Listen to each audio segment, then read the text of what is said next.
ของพระเจ้าเป็นคำสอนที่สากลใช้ได้ทั่วโลกใช้ได้ทั่วโลกเนาะศรัทธาท่านผู้ฟังบ่มีข้อที่ขัดแย้งกับคนบอกว่าจะเป็นชนชาติใดก็ตามนะเพราะว่าธรรมะที่พระเจ้าได้สอนไว้เนี่ยเป็นความจริงนะเป็นความจริง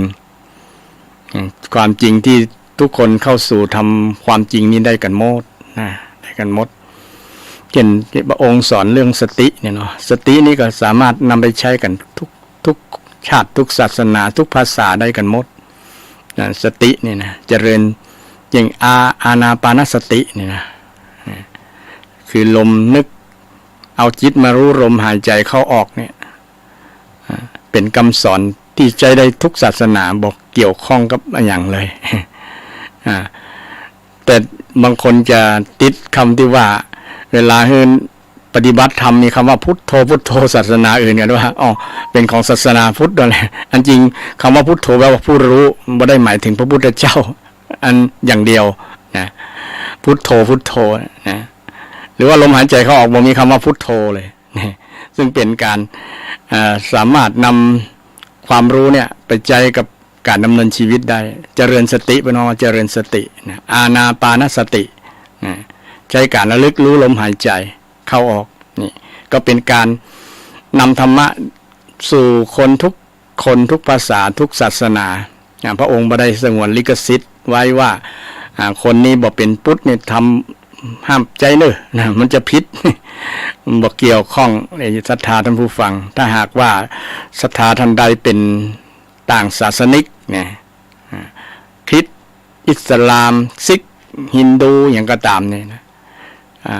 ก็ธรรมะที่พระองค์ได้สอนเนี่ยศาสนากับทุกคนบ่ได้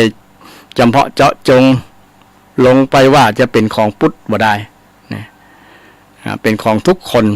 ทั่วโลกเนี่ยแล้วพุทธเจ้าก็บ่ได้ว่าเป็นเจ้าของแต่พระองค์ไป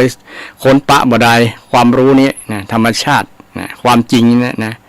ความจริงธรรมะที่พระองค์สอนให้เฮาได้เจริญสตินี่เจริญสติซึ่งเป็นคำสอนที่ใจได้กับทุกคนอันนี้ในเบื้องต้นก็ฮู้กับศรัทธาท่านผู้ฟังทั้งหลายเพื่อให้เกิดแรงบันดาลใจที่จะปฏิบัติธรรมปฏิบัติธรรมคือเจริญสตินะ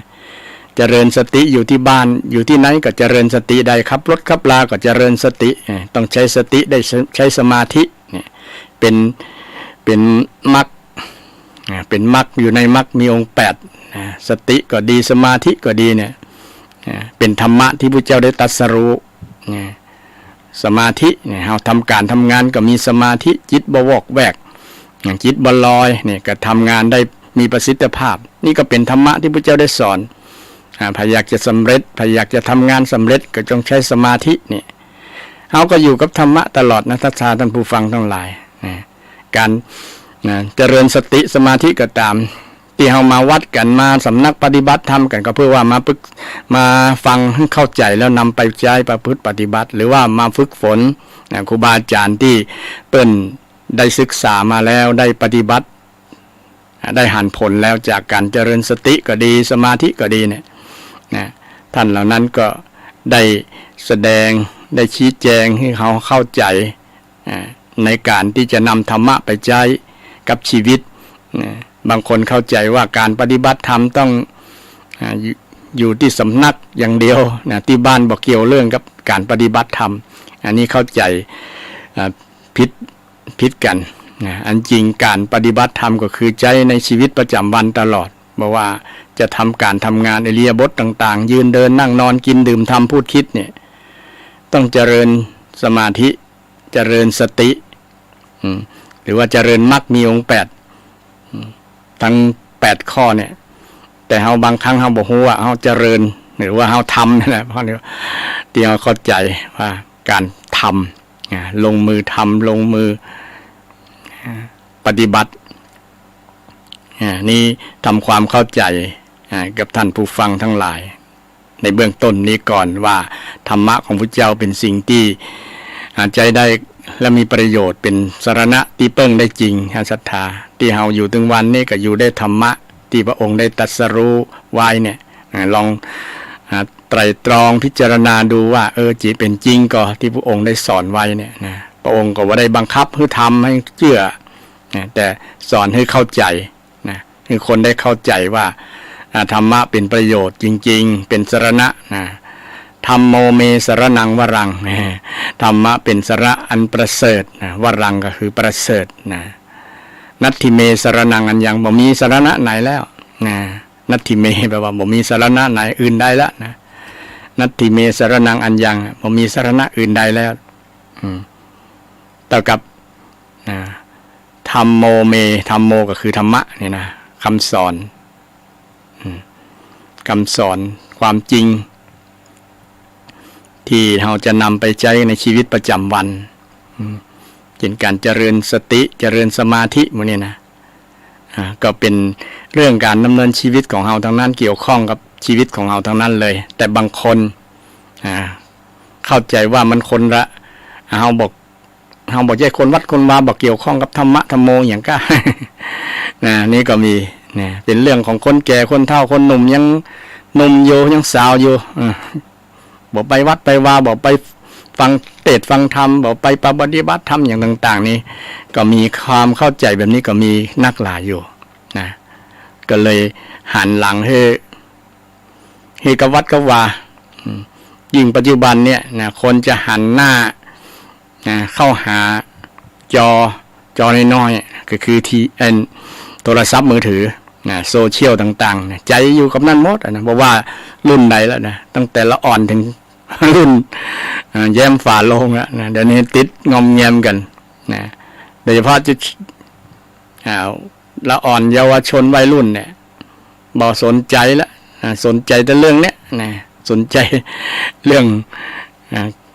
ดูโซเชียลนะเพ่งนะตาในเพ่งเล็งอยู่กับจอสี่เหลี่ยมผืนผ้าเนี่ยขนาดจะนอนก็ยังพออยู่ยังอู้กันอยู่เนี่ยก็เลยลืมบางครั้งเลยลืมป่อลืมแม่ลืมหน้าที่ตัวเก่านะเสียการเล่าการเรียนก็มีนักหลายเพราะว่าใจมันไปอยู่กับนั่นหมดแบบเดียวบ่อยู่กับหน้าที่นะว่าหน้าที่มีอย่างพ่องเรียนหนังสือช่วยพ่อแม่ทำงานทำงานก็แบ่งเบาภาระหน้าที่ทำตนเป็นลูกที่ดีก็หมู่นี้ลืมหน้าที่ส่วนนี้ที่ปฏิบัติต่อพ่อแม่ก็ไปอยู่ใจไปอยู่ที่โทรศัพท์มือถือศรัทธาลองสังเกตคนปัจจุบันเนี่ยสังคมก้มหน้าที่วันก้มหน้าอยู่กับเนี่ยจนลืมหน้าที่บางครั้งลืม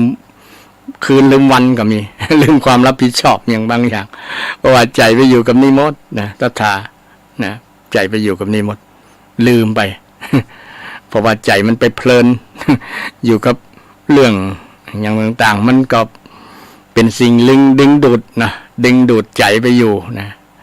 จะดูหนังฟังเพลงมันมีหมดเนี่ยเนาะทุกอย่างทั้งดีทั้งชั่วอยู่ในนั้นหมดเลยจะหาอย่างแม้แต่จะฟังเทศน์ฟังอย่างก็อยู่ในหั่นเหมือนกัน แต่ส่วนนักมีน้อยคนที่จะฟังเทศน์ในโซเชียลแต่ก็มีอยู่นะก็มีอนุโมทนาสาธุกับคนที่สนใจเรื่องนี้เนาะในโซเชียลเดี๋ยวนี้ก็ต้องแทรกไปลง YouTube ก็อย่างการนี่คือคนได้มาสนใจเรื่องธรรมะธรรมโมนะ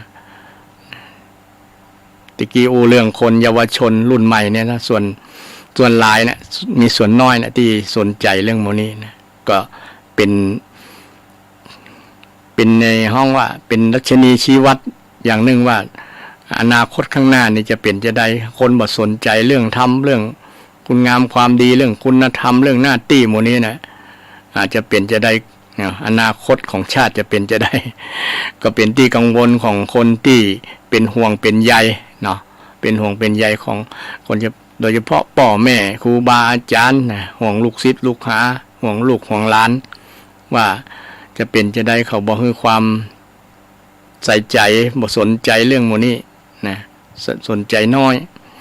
มันก็เป็นปกติธรรมดาอาตมาก็มองว่าเป็นปกติธรรมดาคนถ้าบ่มีความทุกข์เนี่ยมันจะบ่หันหาธรรมะบ่มีปัญหาเนี่ยจะบ่หาสิ่งที่จะตัวช่วยที่จะมาช่วยแก้ปัญหาถ้าตัวเก่าแก้ไขบ่ได้แล้วก็ต้องจะเปิ่งคนอื่นนะเปิ่งคนอื่นเปิ่งเปื่อนเปิ่งป่อเปิ่งแม่เปิ่งครูบาอาจารย์นะเปิ่งคนที่เป็นหูจักมักคุ้นกันเป็นเพื่อนกันเป็นสหายกันเป็นมิตรกันนี่จะหันหาที่เปิ่งละถ้ามีปัญหามีความทุกข์เนี่ยเริ่มจะหันหาคำตอบว่าเรามีทุกข์แล้วมีฉันจะแก้ทุกข์แก้ปัญหานี้ได้จะได้เนี่ยถึงจะสนใจเรื่องธรรมะธรรมโมเพราะว่าธรรมะเป็นคำตอบเป็นวิธีที่จะแก้ปัญหาชีวิตของคนทุกคนไม่ว่าคนนั้นจะมีปัญหาอย่างก็ตามแก้ด้วยธรรมะนี่แหละธรรมะธรรมังสรณังคัจฉามิเป็นที่เปิ้งได้เป็นที่สรณะเนี่ยเป็นที่เปิ้งของชีวิตของคนเฮาได้อันนี้คือท่านผู้ฟังทั้งหลายได้รู้ว่าธรรมะเป็นสิ่งที่จำเป็นเป็นสิ่งที่สำคัญของคนเฮาที่จะดำเนินชีวิตที่จะใช้ชีวิตไปเนี่ยถึงวันเนี่ย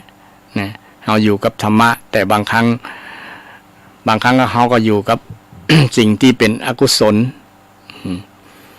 ส่วนสิ่งที่เป็นกุศลนี่อยู่ตัวน้อยนะซึ่งก็ทำให้เราเสียโอกาสเวลาที่ได้เกิดมาพบพุทธศาสนาแต่บ่ได้ใช้ประโยชน์จากคำสอนของพระองค์ที่พระองค์ได้สอนไว้ถ้าเราได้ทำความเข้าใจได้ศึกษาแล้วธรรมะของพระเจ้าเนี่ยเป็นปัจจัยสำคัญในการดำเนินชีวิตเนี่ยปัจจัยสำคัญของคนก็มีอาหารเครื่องนุ่งห่มยารักษาโรคที่อยู่ที่อาศัยนะเนาะที่เป็นสำคัญแต่เดี๋ยวนี้ปัจจัยสำคัญหลายๆอย่างที่มันเพิ่มขึ้นมาเช่นรถยนต์นี่ไอ้ปัจจัยหนึ่งก็คือคนขาดแทบบ่ได้ก็คือโทรศัพท์มือถือเนี่ยโซเชียลต่างๆที่ทำให้คนติดงอมแงมโดยบ่รู้ตัวเสี่ยงสตางค์เดือนละต่อได้หลายบาทอยู่เนาะเสี่ยงกาดโทรเสี่ยงค่าเล่นอินเทอร์เน็ตเข้าเว็บท่องเว็บท่องโลก เนี่ยเพลินไปแล้วก็เสี่ยงตังไปเนี่ยก็ถือว่าเป็นปัจจัยหนึ่งที่คนเดี๋ยวนี้ขาดรู้สึกว่ามันขาดอย่างสักอย่างถ้าบ่มีมัน ตื่นเช้ามาก็เกี่ยวข้องกับมันบางครั้งบ่มีความจำเป็นก็ใจโทรศัพท์เนี่ยอู้กันตั้งดีอยู่บ้านเดียวกันก็อู้กันคนละห้องเนี่ยนะเป็นเรื่องตลกนะ เสียงตังโดยใช่เหตุเนาะแทนที่จะมานั่งอู้กันเนี่ยกับบ่อู้นะใจโทรศัพท์อู้กัน คนละห้อง นอนหรือยังกินข้าวกับยังเนี่ยใจโทรศัพท์มือถือโดยเปลือง สิ้นเปลืองเปล่าประโยชน์บางครั้งนะสู้เฮาบ้านเดียวกันมานั่งอู้กันเนี่ยจะได้ลดอัตรสมากกว่าเนาะมีปัญหายังพ่อแม่มานั่งอู้กันแต่เอาเป็นนั้นว่าอยู่คนละห้องพ่อแม่อยู่คนละห้องลูกอยู่ อู้กันเนี่ยเสี่ยงตังโดยใช่เหตุมันก็มีเป็นสิ่งที่ปรากฏขึ้นในสภาพสังคมปัจจุบันเนี่ยนะเป็นเรื่องที่น่าเป็นห่วงเช่นเดียวกันคนไปติดในด้านโลกวัตถุบนวัตถุนิยมนิยมวัตถุความดีงามต่างๆธรรมะนิยมบ่ได้นิยมธรรมะบ่ได้นิยมความดีความงามต่างๆบางอย่างเอาสิ่งนี้เป็นหลักเป็นตียึดเพราะบางครั้งก็ทำให้แก้ง่อมได้เนาะอันนี้ก็บ่ปฏิเสธมันง่อมได้บางแก้ได้บางช่วงเวลาบ่ได้เนาะโทรศัพท์เนี่ยดูอันนั้นดูอันนี้มันก็ผ่านเวลาก็ผ่านไปนะก็ลืมเรื่องที่มันเป็นทุกข์ เพราะว่าใจมันไปสนใจอยู่กับเรื่องโทรศัพท์เรื่องราวต่างๆดูหนังฟังเพลงทำให้แก้ง่อมแก้เงาไปแต่บางคนที่มีความคิดที่เป็นกุศลที่ดีก็คือความสนใจเรื่องธรรมะธรรมโมก็ดู หันไปดูYouTube หรือว่าดู TikTok นั่นประเดี๋ยวที่มันติดกันเนาะ TikTok มีคลิปอย่างบางลงเฉพาะช่วงแค่นาที2 นาทีแต่มันมีคติบางครั้งมีเป็นคติธรรมบางพ่องอย่างพ่องนี่คนก็สนใจไปดูหั่นในส่วนนี้ก็เป็นผลดีเป็นประโยชน์กับการใช้โซเชียลให้เกิดประโยชน์เนาะมันเป็นคำสอนเป็นธรรมะที่ครูบาอาจารย์ได้ลงใน YouTube ก็ได้คลิปอย่างต่างๆที่เราสามารถเข้าสู่ข้อมูลนี้ได้ง่ายนะถึงจะอยู่คนละที่ละแห่งคนละจังหวัดคนละประเทศก็สื่อกันได้นะด้วยเทคโนโลยีสมัยใหม่นี้เข้าถึงง่ายอย่างศรัทธาท่านผู้ฟังทั้งหลายนี่ก็เข้าถึงง่ายนะเดี๋ยวนี้ก็เรียนรู้กันได้หมดแล้วเกี่ยวกับเรื่องการใช้สื่อนะใช้สื่อเนาะแต่มันต้องเสี่ยงตังค์หน่อย นะต้องเสี่ยงค่าเน็ตเสี่ยงค่าโทรศัพท์ประจำเดือนหรือว่าเติมเงินนี่เนาะต้องได้เสี่ยงสตังค์อยู่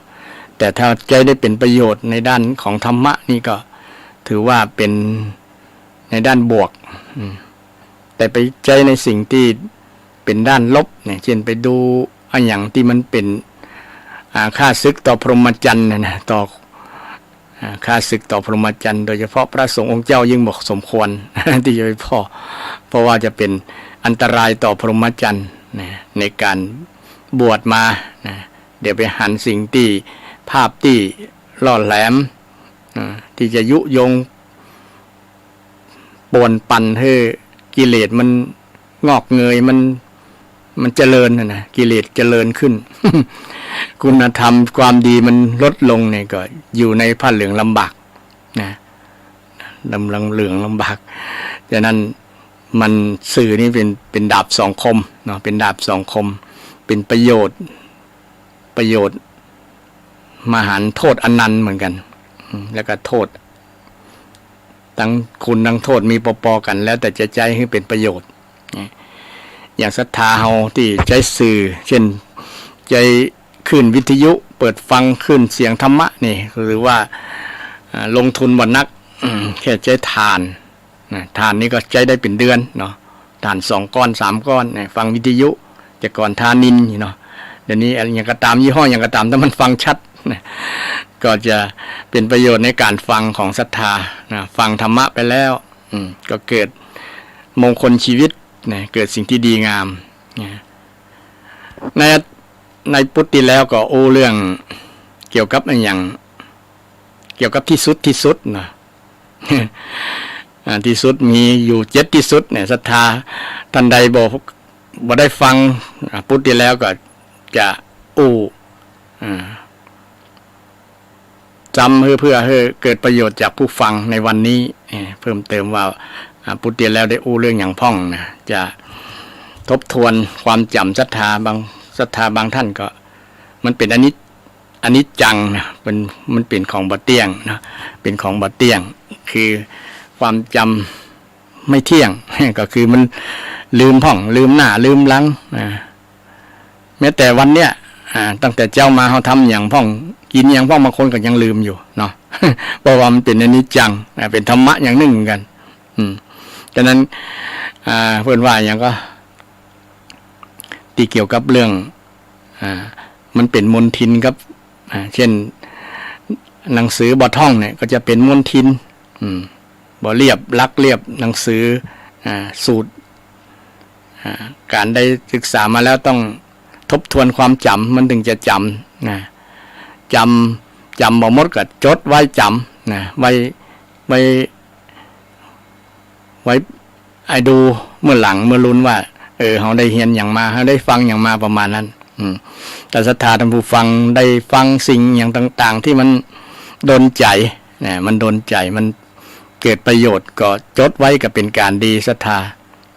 จดไว้มีปากกาสมุดสักเล่มสักปากกาสักแท่งนี่จดข้อความต่างๆที่ได้ฟังจากครูบาอาจารย์ที่ครูบาอาจารย์เปิ้นนำธรรมะจากพระไตรปิฎก นะคำสอนของพระพุทธเจ้ามามาให้ศรัทธาญาติโยมได้ฟังกันปุตติแล้วได้เรื่องเกี่ยวกับเรื่องไอ้อย่างที่มันที่สุด7อย่างมี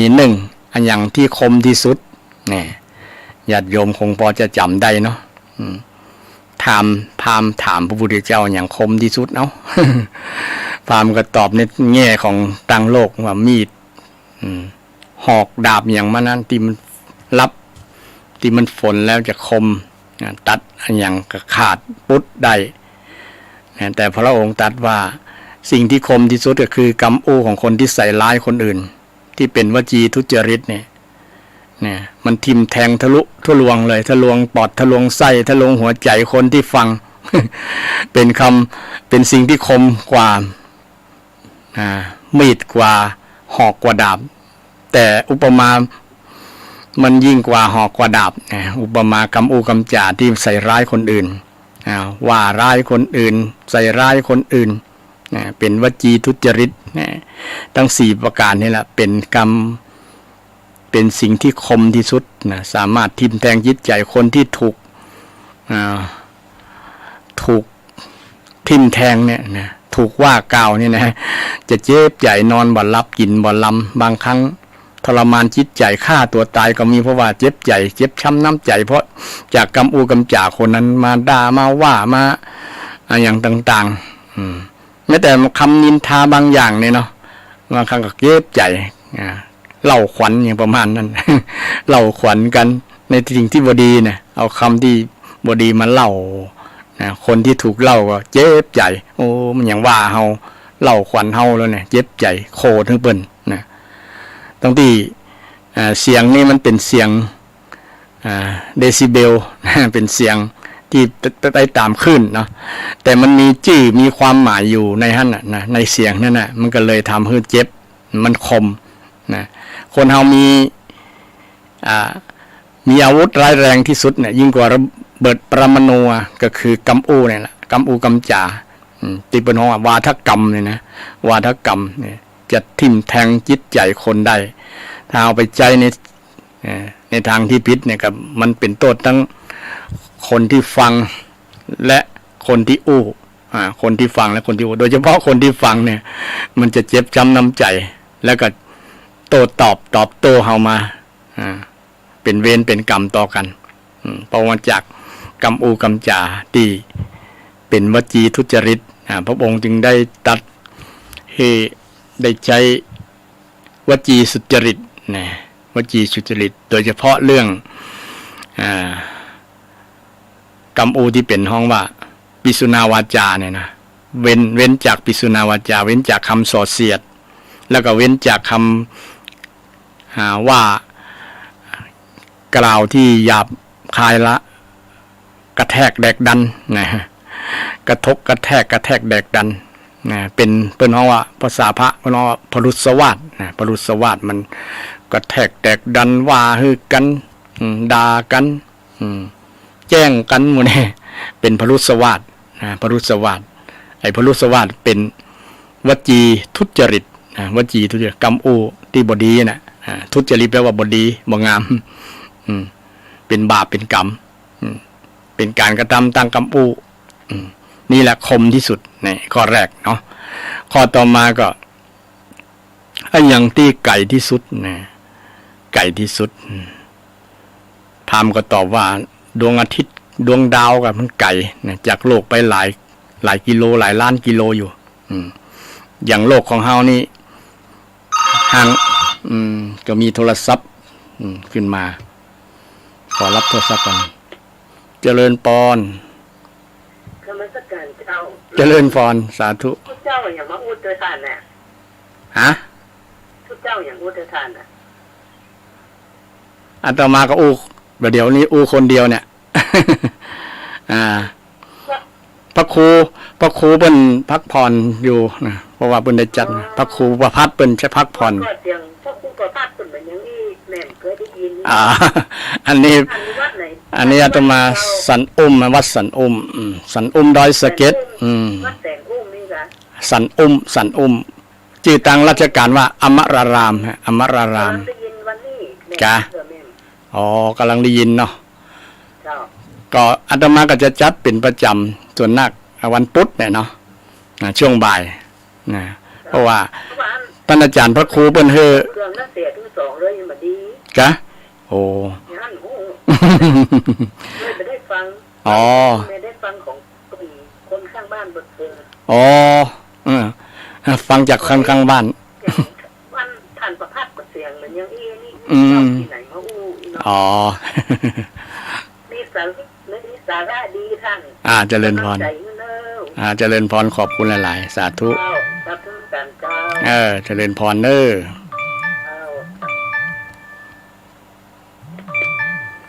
ก็มีศรัทธาท่านผู้ฟังสงสัยว่าบ่เหมือนเสียง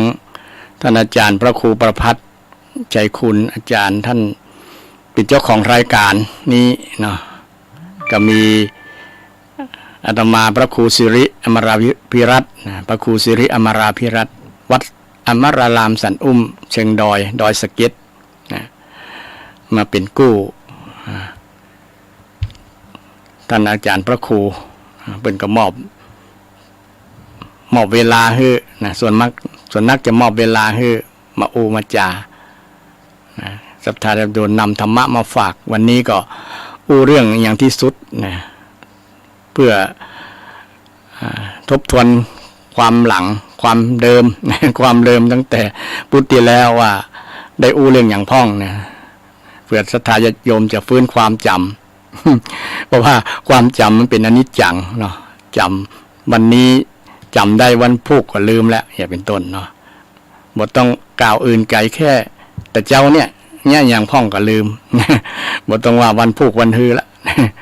ความจำนี่มันเป็นอนิจจังนะฉะนั้นบ่ต้องไปยึดมั่นถือมั่นกับอย่างมันเป็นธรรมชาติของทุกคนอยู่แล้วนะ40ลืมหน้า50ลืมหลังถ้ายิ่งกว่านั้นจะลืมทั้งหน้าทั้งหลังแล้วนะ มันเป็นธรรมชาติของคนบอกว่าจะเป็นคนไทยลาวอย่างก็ตามนะฉะนั้นเพื่อให้มันจำก็แล้วอู้บ่อยๆอย่างธรรมะของพระเจ้านะอู้คำเดิมนั่นแหละนะอู้เรื่องเดิมนะเรื่องเดิมเนี่ยแต่เขาก็ยังบ่จำเนี่ยเพราะว่ามันนักมันหลายเนาะบางครั้งอย่างหนึ่งที่บ่จำก็เพราะว่ามันเป็นภาษาบาลีเนาะภาษาบาลีทีนี้ทางรายการพยายามที่จะหลีกเลี่ยงเรื่องบาลีให้นักๆนะแต่ว่าก็จะมีอยู่แต่ว่าพยายามจะอธิบายนั้นเพื่อให้มันเกิดความจำนะเกิดความจำแล้วก็จะได้เป็นประโยชน์พุทธเจ้าเป็นสอนแบบนี้ล้อเป็นสอนเต้นเรื่องนี้ให้จำได้นะนำไปประยุกต์ไปสอนลูกสอนหลานไปอู้ให้ลูกหลานฟังต่อได้หรือว่าคนที่เป็นเปื้อนเป็นคนรู้จักมักคุ้นกันก็จะได้อู้กันฟังเป็นการห้องว่าเป็นการคืออย่างเป็นประโยชน์นะคือธรรมะเนี่ยคือความรู้เนี่ยเป็นการคือที่บ่ต้องเสี่ยงตังแต่ว่าได้ประโยชน์นักนะคนฟังแล้วก็ได้ความรู้นะได้ความรู้ความเข้าใจโดยเฉพาะความเข้าใจเนาะในทางพุทธศาสนาเน้นเรื่องสอนเรื่องความเข้าใจเรื่องต่อมาที่เรื่องที่สุดที่สองก็คือเรื่องอันอย่างที่ไกลที่สุดศรัทธาลองทบทวนความจำถ้าไทยไฟฟังแล้วนะ ตอบในใจจำได้ละนะวันนั้นพระครูเรื่องอันอย่างที่ไกลที่สุด ที่พราหมณ์เพิ่นถามพระพุทธเจ้าตะกี้เรื่องโลกว่าไกลจากดวงอาทิตย์ไป300 กิโล300 ล้านกิโลนะ300 ล้านก่อนนะอย่างประเทศไทยเฮาเนี่ยจากเหนือสุดใต้สุดเหนือ ปันกว่ากิโลบ่ได้นะนี่ก็ยังใช้เวลาตั้ง2 วันก่อนนะถึงจะวิ่งสุดนะใช้รถยนต์วิ่งนะจากใต้สุดไปถึงพุ่นเชียงรายเนาะสุดยอดสุดเหนือแดนสยามเหนือสุดแดนสยามจนถึงใต้สุดแดนสยามนี่จะใช้เวลา2 วันนะ2 วันถึงจะเดินทางสุดเหนือใต้นี่เหนือใต้อันนี้ก็ถือว่าไกลนะ อันนี้เป็นล้านนะล้านกิโลนะล้านกิโล300 ล้านต่างหากจากโลกไปถึงดวงอาทิตย์ที่เขาหันเป็นแก่นลูกกลมๆลูกไฟนะไฟแดงๆเนาะนะมันอยู่ห่างเป็น300 ล้านกิโลก่อนนะ นี่ดาราศาสตร์เพิ่นวัดนะเพิ่นคำนวณนะเพิ่นบ่ได้ไปวัดแต่ว่าเพิ่นคำนวณเอาล้าน300 ล้านก่อนขนาดมอก300 ล้านยังฮ้อนมอกเนี่ยเนาะถ้ามันอยู่ไกลสัก1,000 กิโลอย่างประเทศไทย อย่างสุดเหนือสุดใต้นะของประเทศไทยมันจะฮ้อนมอกใดนะคนจะเปลี่ยนจุนนะเป็นผุยผงนะโลกอันใบนี้เนาะขนาดนี้มันอยู่ไกลเนี่ยพอแล้วก็ยังแก่นน้อยๆนะแต่มันใหญ่กว่าโลกหลายเท่าหลายล้านเท่านะเพราะว่ามันอยู่ไกลเนาะเอานิ้วโป้งเนี่ยมาปิดกับมิดแล้วมันก็เวลาตะวันขึ้นตะวันจะตกดินเนี่ยเขาก็ปิดนี่เรื่องไก่ของเท้าโลกมันเป็นย่านก็ไกลอยู่นะแต่ไกลจังชาวธรรมะเรื่องธรรมะนี่ก็คือสังสารวัฏเนี่ยสังสารวัฏคือการเกิดตายเกิดนี่มันยาวเมินบ่มีที่สุดและเบื้องต้นบ่มีเบื้องต้นและที่สุดหาที่สุดบ่ได้หาจุดเริ่มต้นบ่ได้นะมันไกลมันยิ่งกว่าไอความยาวของระยะทางของโลกไปถึงดวงอาทิตย์เนี่ยนะมันเปรียบเทียบกันบ่ได้เลยพุทธเจ้าบอกว่านะคนเฮาตายเกิดเนี่ยบ่ฮู้ว่ากี่ชาติละนะนักกว่า300 ล้านชาติมันนักกว่านั้น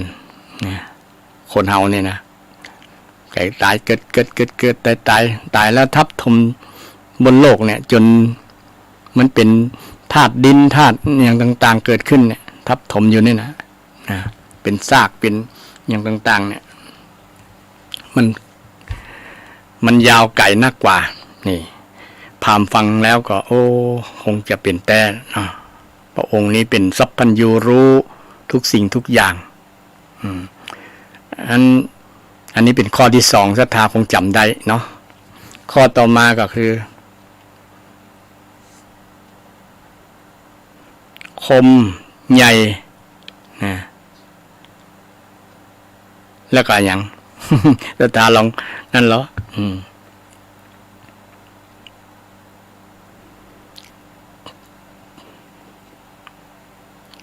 คมไก่แล้วก็ใหญ่เนาะใหญ่อันอย่างที่ใหญ่ที่สุดนี่มีที่สุดใหญ่ที่สุดถามก็ตอบหลายๆอย่างท้องฟ้ามหาสมุทรใหญ่ดวงดาวใหญ่พระองค์ว่าอันนั้นเป็นเรื่องของโลกแต่เรื่องทางธรรมะนี่ก็คือจิตใจที่มีความอยากเนี่ยคงเคยได้ยินค่ะอยากใหญ่ ความอยากนี่มันใหญ่เนี่ยอยากใหญ่มันมีอย่างก็ใส่บ่เต็มเนี่ยนะใส่บ่เต็มอย่างคนที่อยากใหญ่เนี่ยกำลังล่าอาณานิคมกันเนี่ยขนาดประเทศตัวเก่าใหญ่แล้วนะหลายประเทศเอาไว้รวมกันกับพระเจ้าก็ย่างจะคได้คได้เห็นมันเนี่ยมันบ่พอเป็นเนี่ยมันบ่เต็มถมไม่เต็ม ความอยากของคนเนี่ยนะเมื่ออยากจะได้ก็สร้างอาณาจักรใหญ่บ่พอใจมันบ่เต็มบ่พอบ่อิ่มนะทำให้เกิดการทะยานอยากใครได้ใฝ่หาอยากจะได้มาสนองความอยากตัวเก่าทำให้เกิดปัญหาอยากอันนั้นอยากอันนี้อยากเป็นอันนั้นอยากเป็นอันนี้เนี่ยอยากได้อันนั้นอยากได้อันนี้อยากกินอันนั้นอยากสปะอย่างไงความอยากของคนมันบ่มีปอที่เป็นว่าเมืองปอบ่มี เมืองปอบ่มีนะ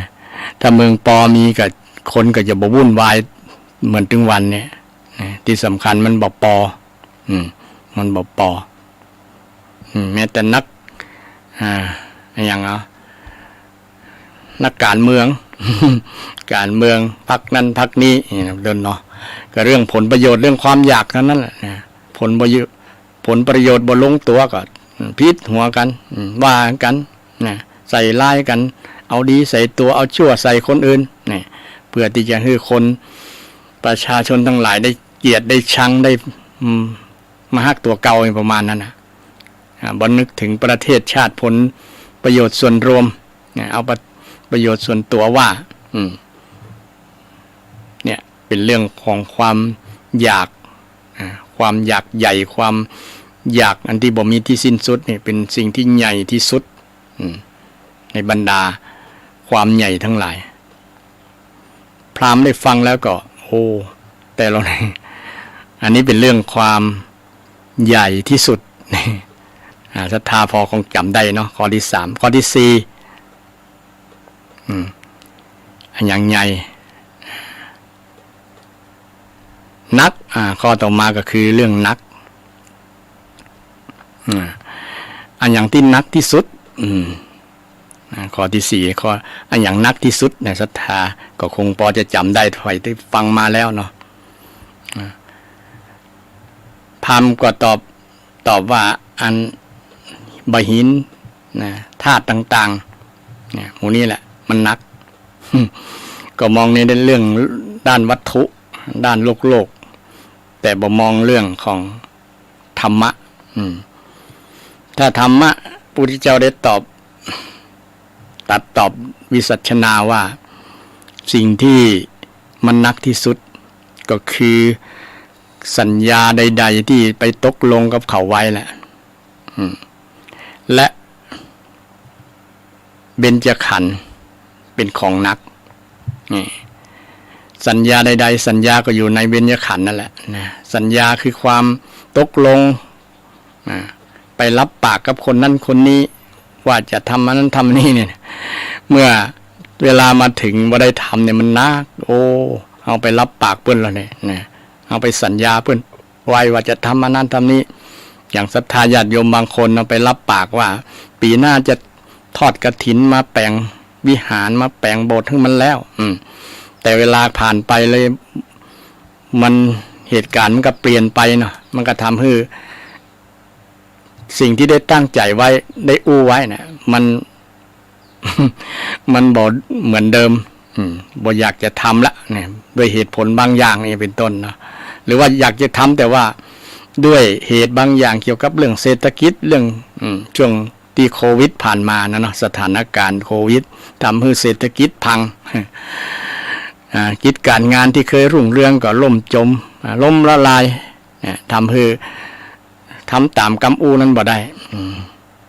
ก็ปรึกษาฝ่ายอันนี้จะได้ดีเนี่ยได้ตกลงกับตู้เจ้าแล้วนะตู้เจ้าบนจะว่าเอาเดี๋ยวนี้ก็เลยนักอกนักใจหรือว่าไปรับปากกับไผก็ตามรับปากกับลูกกับหลานรับปากกับคนฮักต่างๆแต่มันทำได้ลำบากนี่เป็นของนักเพิ่นว่าพระพุทธเจ้าได้ตรัสไว้เป็นของนักที่ทำบ่ได้แล้วเนี่ยทำลำบากเนี่ยมันนักอกนักใจนักอกนักใจแล้วก็เบญจขันธ์ก็คือกายกับใจของเฮานี่แหละนะเบญจขันธ์มีห้าขันธ์เนาะรูปเวทนาสัญญาสังขารวิญญาณภาษาพระนี่เป็นภาษาบาลีละศรัทธาญาติโยมฟังก็จะบางคนบอกคุ้นเคยอาจจะงงเนาะอันอย่างขันนี่อย่างนะขันตักน้ำขันใส่ครัวก็อันอย่างขันก็คือกองเป็นปุ้นเนี่ยนะเพิ่นแบ่งพระเจ้าแบ่งร่างกายและจิตใจของคนเฮาเป็นกองเป็นปุ้นหรอนะเป็นกองนี้กองของรูปเน้อกองของกายส่วนแหม4กองนั่นน่ะเวทนาสัญญาสังขารวิญญาณเนี่ยเป็นส่วนของใจรูปเวทนาสัญญาสังขารเนี่ยไอ้สัญญาที่อู้ไปแล้วเบื้องต้นเนี่ยนะอยู่ในขันธ์นั่นแหละนี่ใน4ขันธ์ที่ทั้ง5เนี่ยสรุปลงเหลืออย่าง2อย่างอู้เป็นภาษาไทยก็คือกายกับใจของเฮาเนี่ยมันต้องแบกโดยเฉพาะแบกกายเนี่ยโอ้ศรัทธาแบกกายแบกกายแบกร่างกายคนเฮาถึงแบกภาระมีภาระต้องดูแลกายนะแบกกายแบกขันตัวเก่าเนาะแต่นี้คนสนใจแบกกายนะต้องดูแลรักษาหน้าตื่นเช้ามาก็ล้างหน้าล้างตานะเคี้ยวก็แปรงฟันนะแปรงเคี้ยวทำความสะอาดทำทุกซอกทุกมุมของ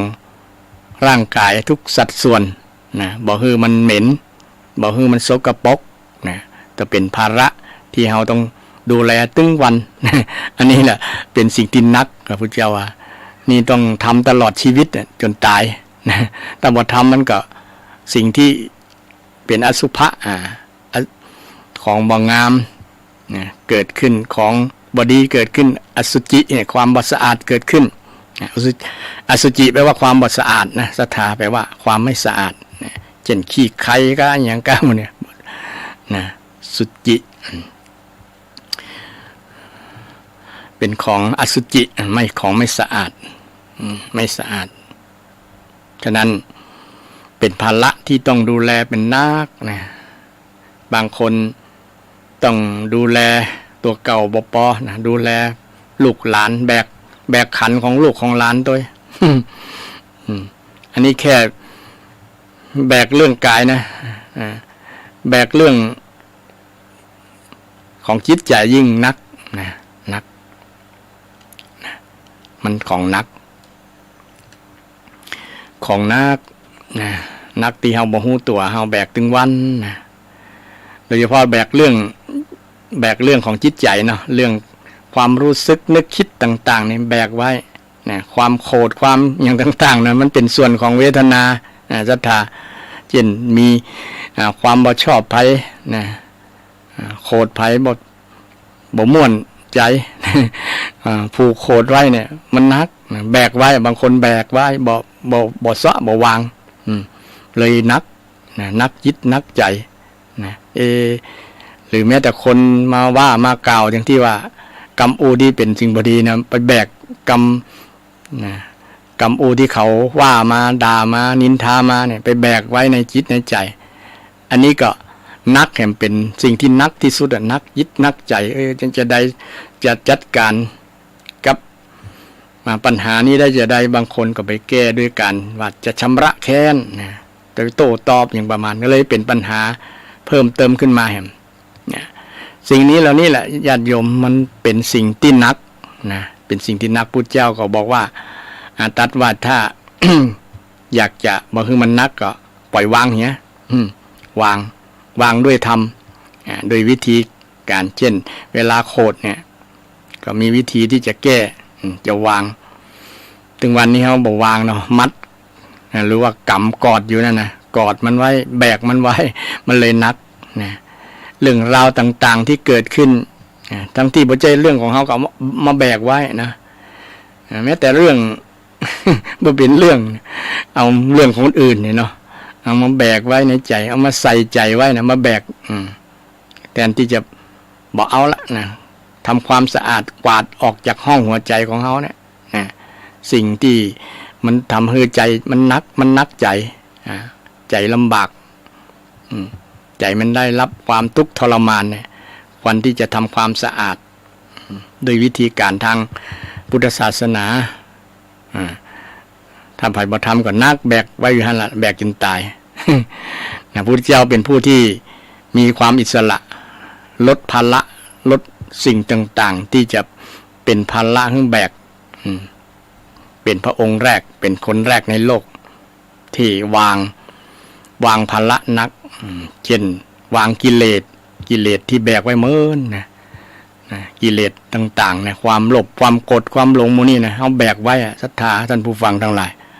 บอกว่าภัยทั้งนั้นแหละนะแบกกันบางคนก็แบกนักแบกน้อยก็แล้วแต่บางคนจะแบกกันแต่คนที่แบกนักก็นักน้อยละนะนักกว่าเปิ้น ที่บอกว่าเวลามันเกิดขึ้นแล้วเขาจะเอาวางไว้จะได้หมู่หูวิธีวาง วางกิเลสนะวางความโลภความโกรธนะหรือว่าไล่มันออกฆ่ามันออกเนี่ยมันมาอยู่อย่างนี้บอกอนุญาตให้อยู่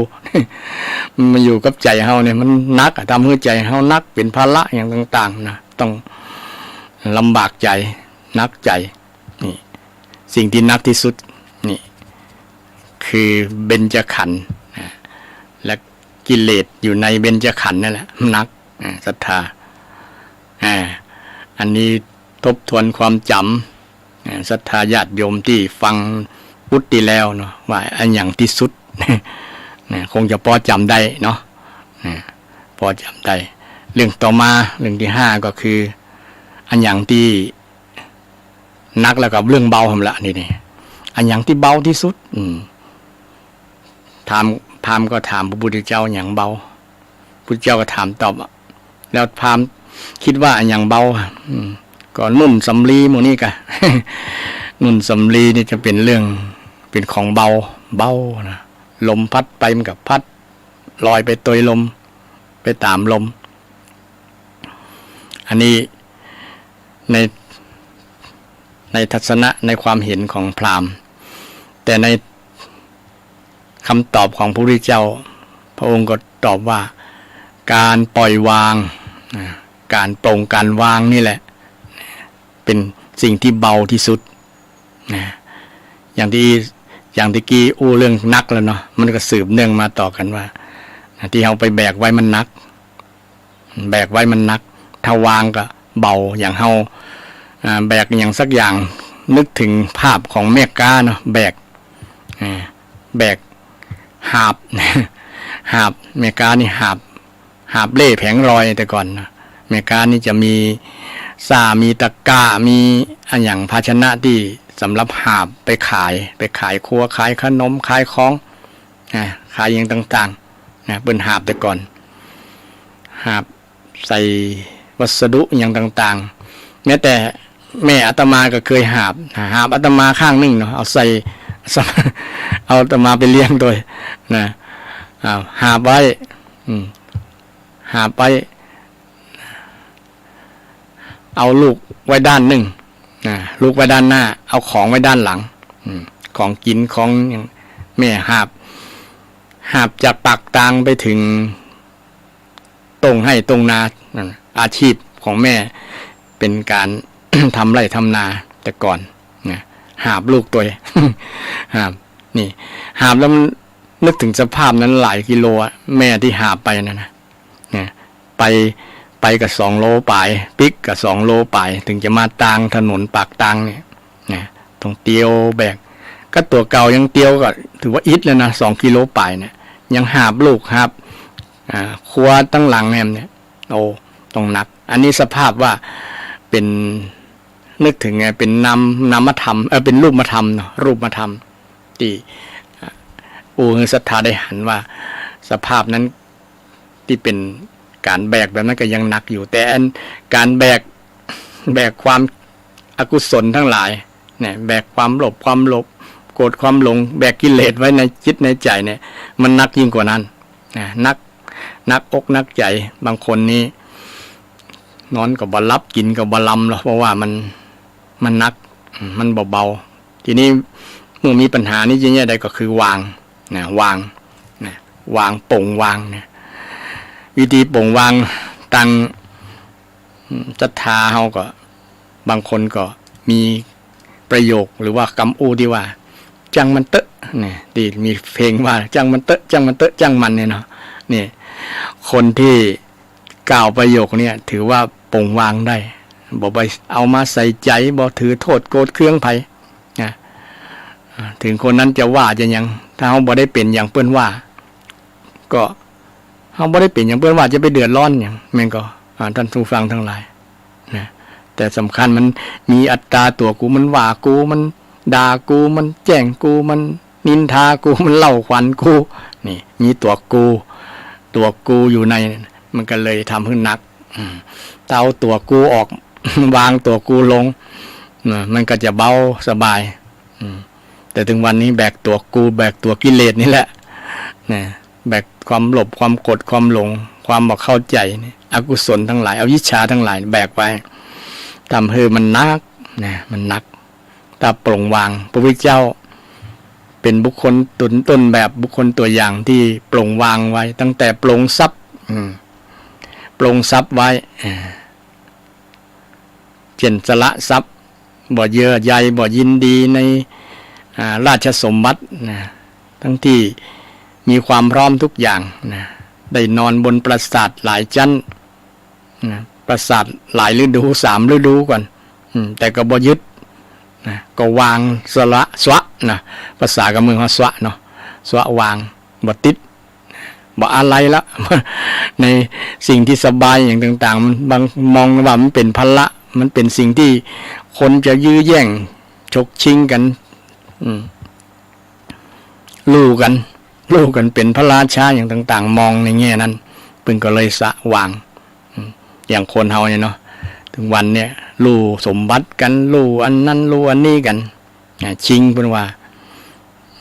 ชิงดีชิงเด่นชิงลาบชิงยศลู่ภาษากับเมืองเขาลู่เนาะลู่กันแย่งชิงกันทำให้มันเป็นภาระมันเป็นสิ่งที่ต้องมาดูมาหวาดระแวงมาคอยระวังว่าคนนั้นจะเอาไปคนนั้นจะนี่เอาไปเป็นเจ้าของเปลี่ยนจากเจ้าของคนนี้ไปเป็นเจ้าของคนใหม่ของคนใหม่สมบัติมันเป็นลักษณะนั้น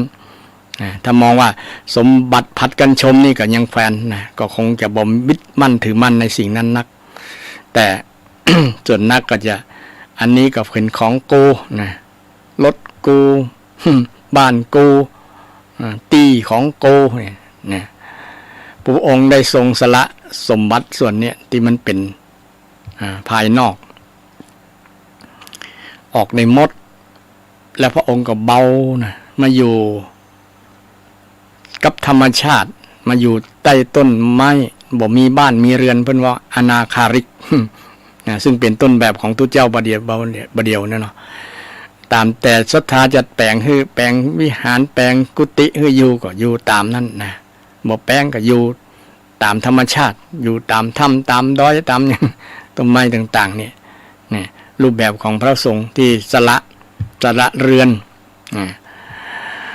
ปวชะเนี่ยเมื่อบวชเนี่ยแปลว่าสละเรือนอนาคาริกไม่มีเรือนแล้วต้องเปิงปลาใส่ศรัทธาญาติโยมอยู่นะอยู่แต่เดี๋ยวนี้อานิสงส์ของพระครูบาอาจารย์และพระสงฆ์ในปัจจุบันบางรูปมีเปิ้นฮ้อมีบารมีมีบุญนักมีบุญหลายมีศรัทธาญาติโยมแปลงนั้นแปลงนี้ให้อยู่สบายนะสบายสบายเพื่อที่จะบ่ได้กังวลเรื่องปัจจัย4เรื่องที่อยู่ที่อาศัยเสนาสนะเรื่องเครื่องนุ่งห่มนี่เช่นเรื่องผ้านะเรื่องผ้าที่จะมานุ่งมาห่มนี่บ่ต้องให้มากังวลเรื่องนี้ศรัทธาญาติโยมก็สนับสนุนเต็มที่นะเป็นปอออกไม่ออกเป็นผู้อุปถัมภ์ประทากมีกับประสงค์ได้อยู่สบาย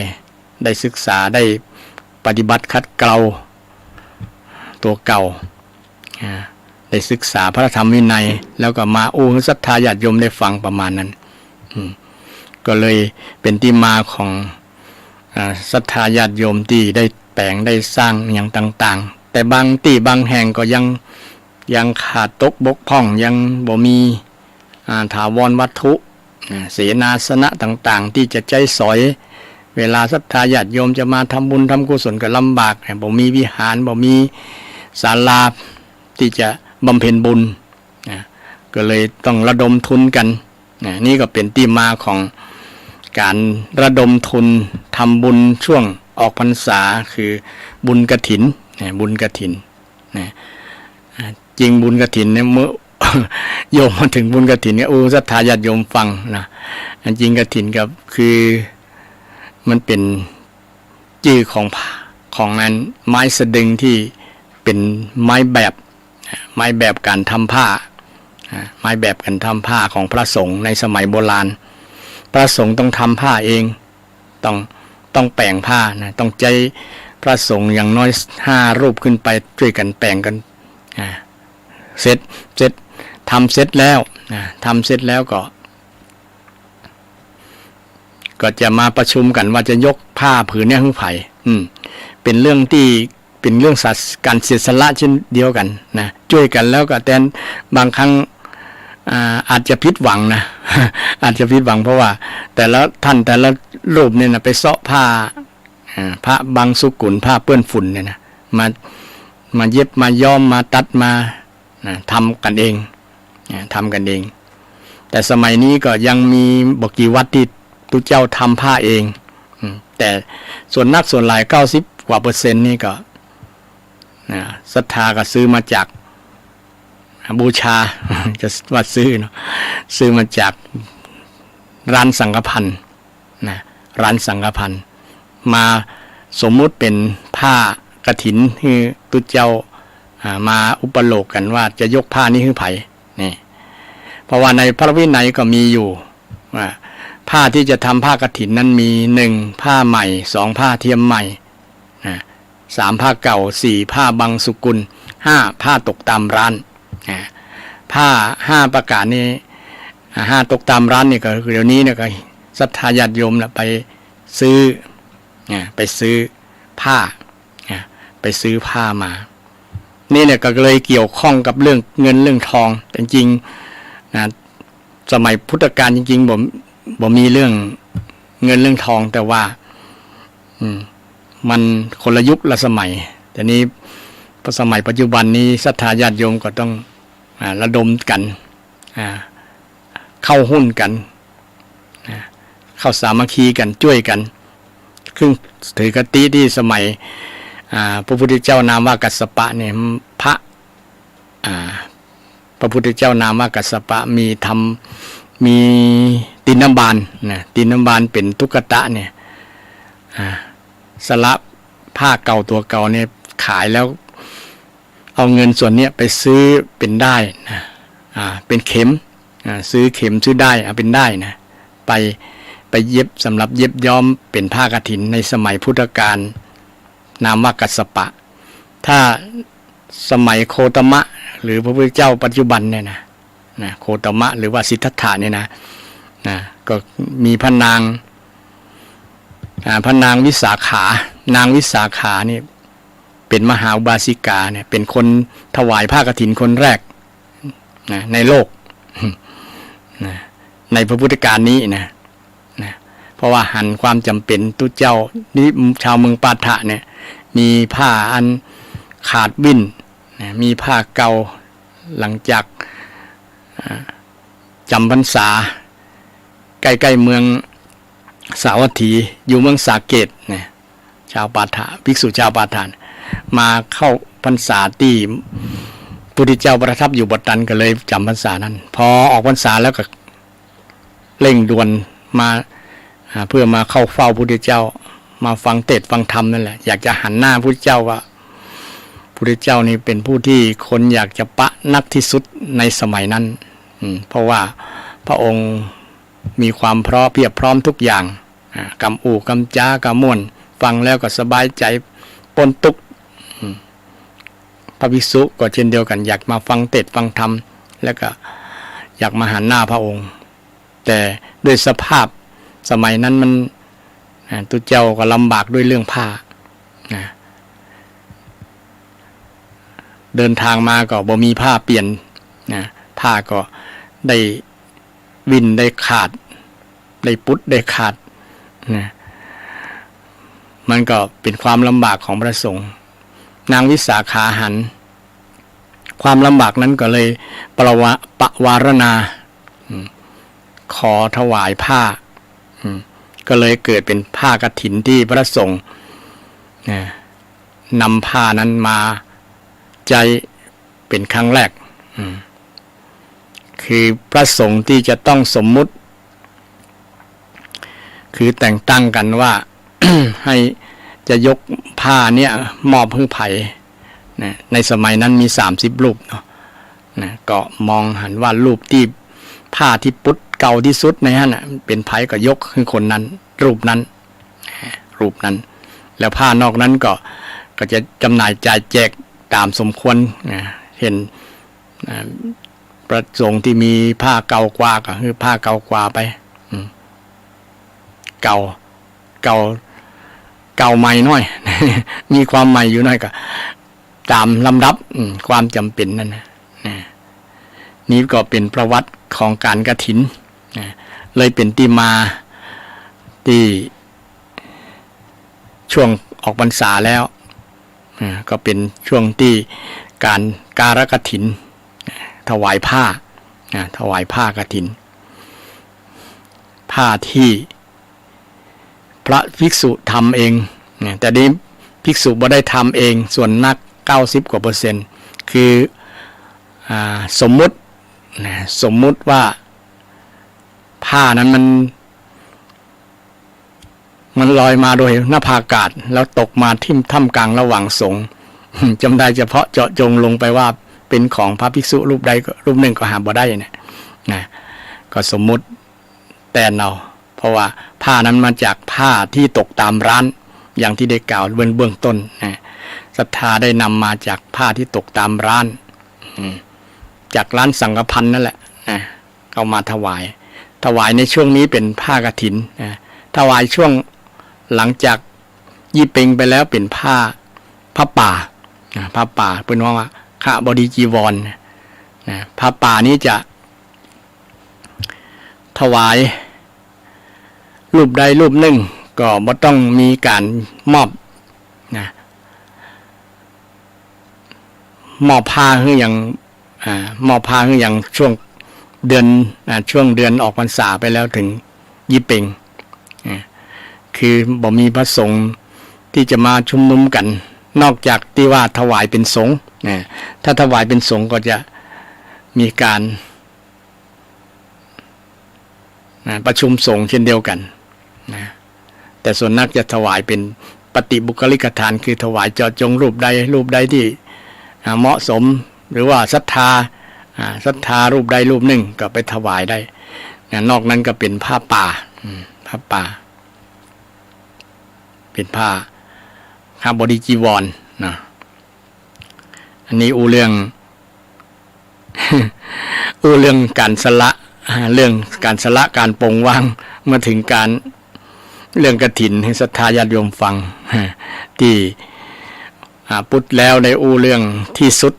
7ที่สุดนะที่สุด7ที่สุดมี7อย่างนะ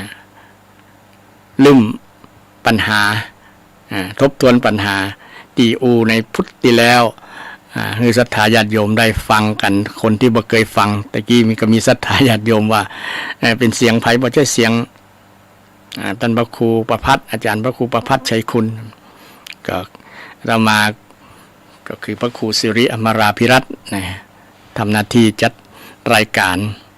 กู้กับท่านอาจารย์พระครูประภัตชัยคุณแต่ส่วนนักก็พระครูก็ได้มอบหมายเวลาถวายเวลาให้เกือบทั้งหมดศรัทธาญาติโยมจะมีความสงสัยฟังธรรมะอยากฟังธรรมะข้อใดก็กิ้งกลางโทรศัพท์มาขอมามาจาสนทนาธรรมกันได้ที่เบอร์โทร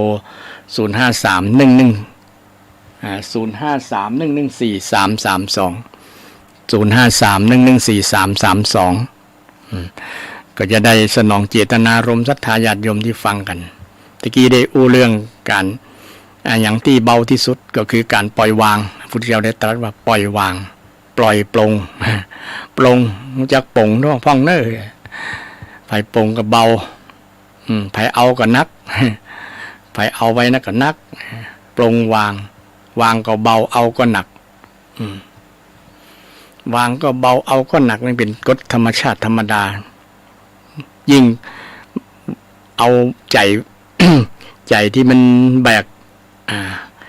กกิเลสมัดไว้เตะออกแก้ออกแล้วก็เอาวางไว้เหี่ยหรือว่าไล่มันไปเหี่ยก็จะทำให้เฮาสบายใจเบาใจม่วนใจศรัทธาท่านผู้ฟังข้อต่อมาก็เป็นเรื่องใกล้เนาะตะกี้ไก่แล้วอย่างใกล้ที่สุดศรัทธาคงจำได้เนาะท่านผู้ฟังอย่างใกล้ที่สุดเนาะพามก็ตอบว่าก็สามีภรรยาเนี่ยใกล้กันนอนด้วยกันทั้งวัน ลูกเต้าหลานญาติพี่น้องเนี่ยก็ใกล้ที่สุดพุทธเจ้าว่ามันก็เป็นมุมมองของทางโลกมุมมองของทางโลกแต่มุมมองทางธรรมะสิ่งที่ใกล้ที่สุดคือ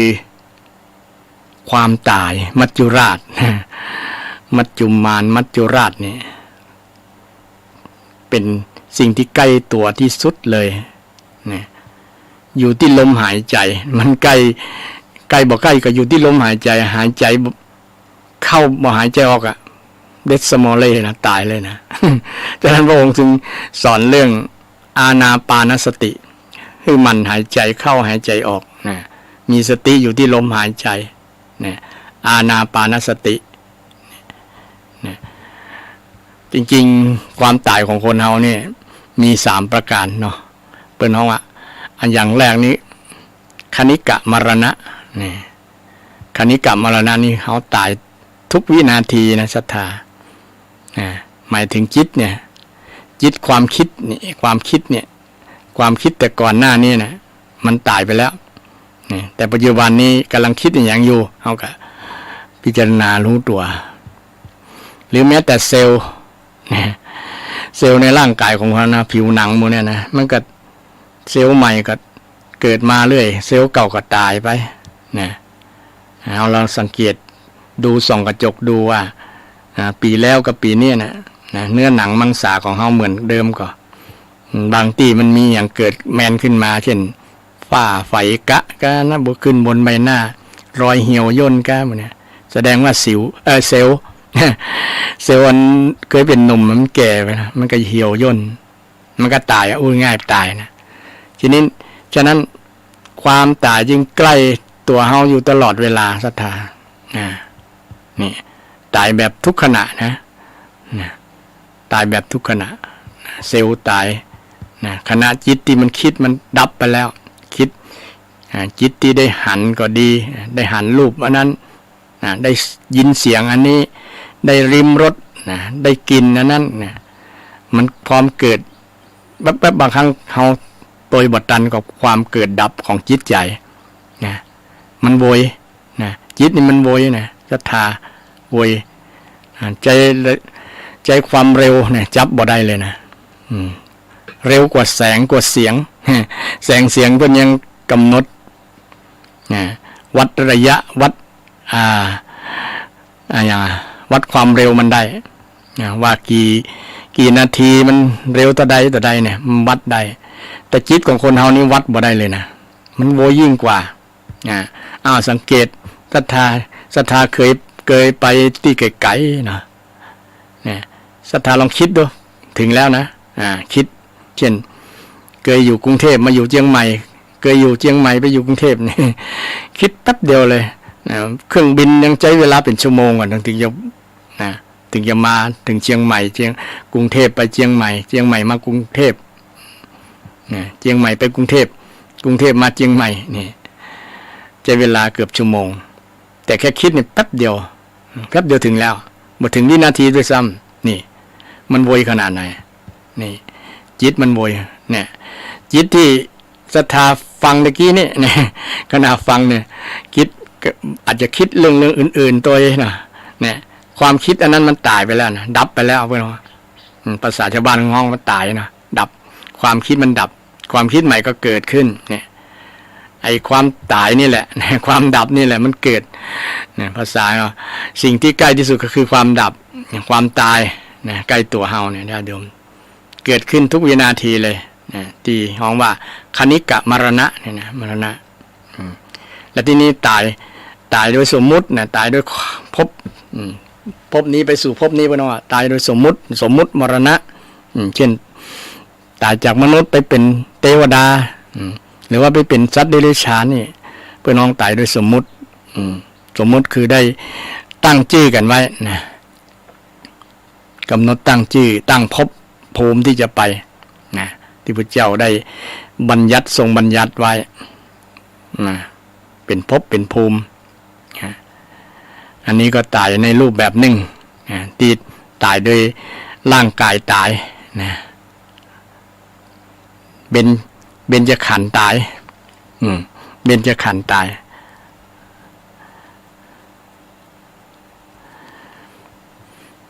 อันนี้เป็นความตายที่ใกล้กับมนุษย์มันก็บ่แน่นะเรื่องความตายที่ว่าใกล้ในญาติโยมบางคนเกิดมาบ่กี่ปีก็ตายอย่างกรณีของละอ่อนที่หนองบัวลำพูเนี่ยที่ไอ้ตำรวจนะมันไปฆ่าไปกราดยิงเนี่ยจนตายกันเป็น30 กว่าศพเนี่ยเนาะบางคนแค่อายุแค่3 ขวบบางคนยังมาถึงขวบยังมาถึงออกจากท้องแม่เลย นะคือเป็นครูนะกำลังท้องแก่ ใกล้จะคลอดแล้วนะแต่ลูกก็แม่ตายตัวลูกก็ตายตัวเพราะว่าแม่ถูกยิงถูกกราดยิงตัวก็ตายไปตัวลูกคนนั้นยังไม่ได้ออกมาดูโลกเลยตายไปแล้วนะมันยังใกล้นะบ่แน่บ่นอนนะซึ่งเป็นความตายซึ่งเป็นความใกล้ของชีวิตพระเจ้าตรัสว่าคือพิจารณาเรื่องความตายทุกวินาทีนะทุกวินาทีทุกวินาทีตีเปิลห้องว่ามรณสติในสติอนุสติ10ประการนะซึ่งเป็นธรรมะที่พระเจ้าได้สอนไว้มรณสตินึกถึงความตายนึกถึงความตายนะหรืออีกอย่างหนึ่งนึกถึงความตายที่ลมหายใจอานาปานสตินะนึกถึงความตายนะความตายอยู่ที่เนี้ยที่ลมหายใจเข้าอย่างเดียวก็ตายบ่หายใจออกก็หายใจออกอย่างเดียวบ่หายใจเข้าก็ตายนะเพราะว่ามันเป็นธรรมชาติแบบนั้นฉะนั้นความตายจึงใกล้ชีวิตของเราที่สุดนะบ่มีอย่างใกล้ละบ่มีอย่างละที่จะใกล้เกินนี้ นอกจากความตายโดยเฉพาะคณิกะมรณะเนี่ยนะตายทุกวินาทีนะดียกตัวอย่างศรัทธาญาติโยมจิตคิด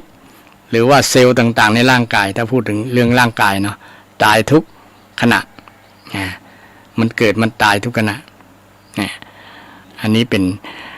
เมื่อเรื่องความตายนี่บางครั้งศรัทธาก็อาจจะสลดหดหูใจบ่อยากคิดถึงมันจะใจอ่อนใจนะบ่เป็นอันทำมาหากินนี่ละ ก็จะตายจริงคนถ้าคิดมันคิดนั้นมันจะทำให้ตัดเรื่องความหันแก่ตัวตัดเรื่องสิ่งที่อยากจะได้จากอย่างต่างๆหลายๆอย่างตัดความอาลัยนะหลายๆอย่างนะมันเกิดประโยชน์แล้วก็คนจะบ่ได้ประมาทในการใช้ชีวิตนะบ่มีเวลาที่จะมาด่ามาว่ามาทกมาเถียงกันมาว่าให้กันมาทำอกุศลต่างๆเพราะว่ามันเวลามันบอกพอแล้วที่จะไปใจนั้นนะที่ไปทำสิ่งที่บ่เป็นประโยชน์นะคนก็เลย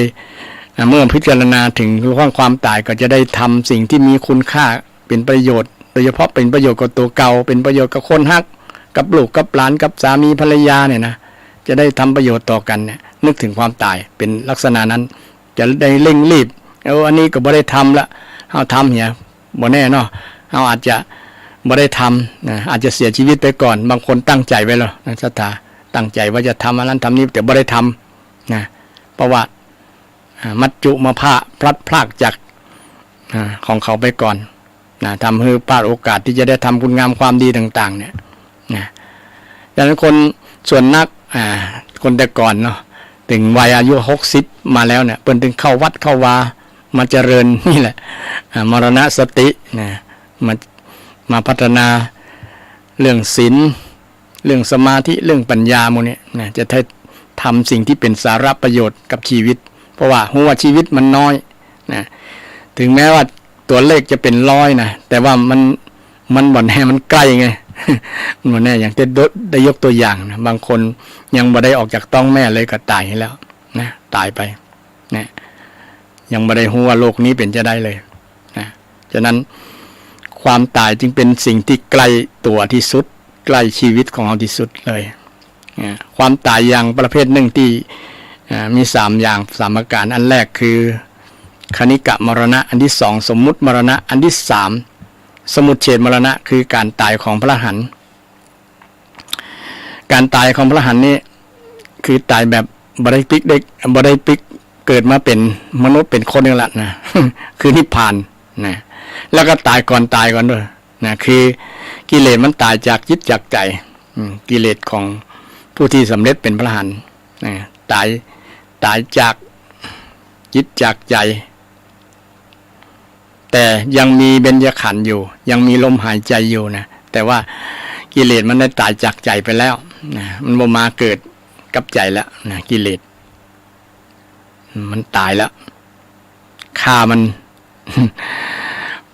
พระอรหันต์สังโฆแปลว่าผู้ฆ่าซึ่งกิเลสนะสังโฆพระสงฆ์อริยสงฆ์พระอรหันต์ก็เป็นพระอริยสงฆ์เป็นผู้ฆ่ากิเลสนะฆ่าจนกิเลสตายขำมือ ขำตายนะตายจากใจนะกิเลสตายจากใจแต่ยังมีเบญจขันธ์อยู่นะเช่นพระพุทธเจ้าของเราเป็นต้นกิเลสพระองค์ตายช่วงที่มีพระชนมายุ36 ปีเนาะนะ36 ปีซึ่งก็เป็นต้นแบบของผู้ที่ใช้ชีวิตมีความสุขนะมีความสุขเพราะพระองค์ได้ใช้ชีวิตแบบตายก่อนตายนะคือกิเลสตายภัยที่มีความสามารถฆ่ากิเลสตายแล้วจะเป็นผู้ที่ชนะเป็นผู้ที่ประสบผลสำเร็จนะเช่นภัยมีความโกรธเนี่ยฆ่าความโกรธตายเนาะศรัทธานะบางคนว่ามันตายเป็นบางครั้งนะมันก็เกิดมาแหม คือเฮายังบ่เป็นพระอรหันต์นะยังบ่นะฆ่ามันตายโดยราบคาบมันยังมีเจื้ออยู่นะทุกคนยังมีเจื้ออยู่นะเจื้อของความโกรธนะมันยังมีอยู่แต่ว่ายังดีนะถ้าเฮาฆ่ามันเป็นบางเวลามันตายเป็นบางครั้งบางครั้งก็ยังดีแต่ให้มันดีมันตายจากจิตจากใจไผด่าแล้วบอกโคตรอย่างพระพุทธเจ้าของเฮาเนาะมีคนมาด่าจ้างนางมาคณียาจ้างคนมาด่าแล้วบอกโคตรคนที่ฟังเนี่ยจะโคตรตอบนะว่าอานนท์ว่าฟังได้จะได้เนี่ยมันนะฟังได้จะได้นะกำอูกำเจ้าฟังได้บ่ม่วนกำแล้วหมดนะฟังบ่ได้กำแล้วเพราะว่าสัญหากำอูกำด่านี่มาจากไหนกับโอ้นะแต่พระอรหันต์เพิ่นบอกโคตรเนี่ยมันความโคตรมันตายมันมีผลต่อพระอรหันต์นะตะกี้ว่ากำอูกำจ่าที่ว่ามันคมเนี่ยนะคมที่สุดที่ใส่ร้ายคนอื่นแต่มันบ่มีผลกับพระอรหันต์เป็นว่านะบ่มีผลกับพระอรหันต์ไปทิ่มแทงจิตใจเพราะพระอรหันต์มาได้เลยนะเพราะเปิ้นมีภูมิต้านทานนะภูมิต้านทานคือจิตเข้มแข็งที่ฝึกฝนคัดเกลาจนชนะกิเลสได้นะกิเลสจะพลิกมาชนะบ่ได้แล้วนะเพราะว่าเป็นผู้ที่ชนะกิเลสนะเป็นผู้ที่ชนะกิเลสใครจะมาโอ้ชมก็ดีนะด่าก็ดีก็ไม่มีผลอย่างชมก็บ่ลอยนะบ่ลอยตัวบ่ดีใจนะชังหรือว่าแช่งก็บ่เสียใจบ่มีอารมณ์เคลื่อนไหวอย่างเพราะว่านะเปิ้นบ่ได้ใส่ใจนะเปิ้นบ่มีปฏิกิริยาโต้ตอบอย่างมันบ่มีความรู้สึกเพราะว่าเปิ้นบ่มีอัตตาแล้วบ่มีตัวแล้วนะถ้ามันมีตัวอยู่นะมันด่ากูเนี่ยนะถ้ามันด่ากูเมื่อใดเนี่ยเกิดอารมณ์เมื่อนั้นมันด่ากูแล้วเนี่ยแสดงว่าอัตตายังบ่หมดจากพระหรือว่าจากบุคคลคนนั้นนะถ้าไผด่ามันด่ากูแล้วเนี่ยมันมีชื่อกูอยู่เนี่ยแสดงว่ามีตัวกูนักเลยทำให้โกรธหรือทำให้มีอารมณ์อารมณ์อย่างกรณีข่าวตะวาเนาะเป็นตู้เจ้าบวชใหม่เนี่ยนะตู้เจ้าตู้ลุงตู้อาวก็ไปใจวาทะกรรมไปดูถูกดูแคลนตู้เจ้าผู้เป็นหลานเป็นนี่ก็โคตรโกรธแทนแม่ไปดูถูกแม่ว่าแม่เป็นคนขอทานอย่างประมาณนั้นก็เลยโกรธเลยใช้อาวุธใช้ขอบกใช้เนี่ยนะใช้ขวานใช้ทุ่นแรงไปทุบหัวตุลุงเลยมรณภาพ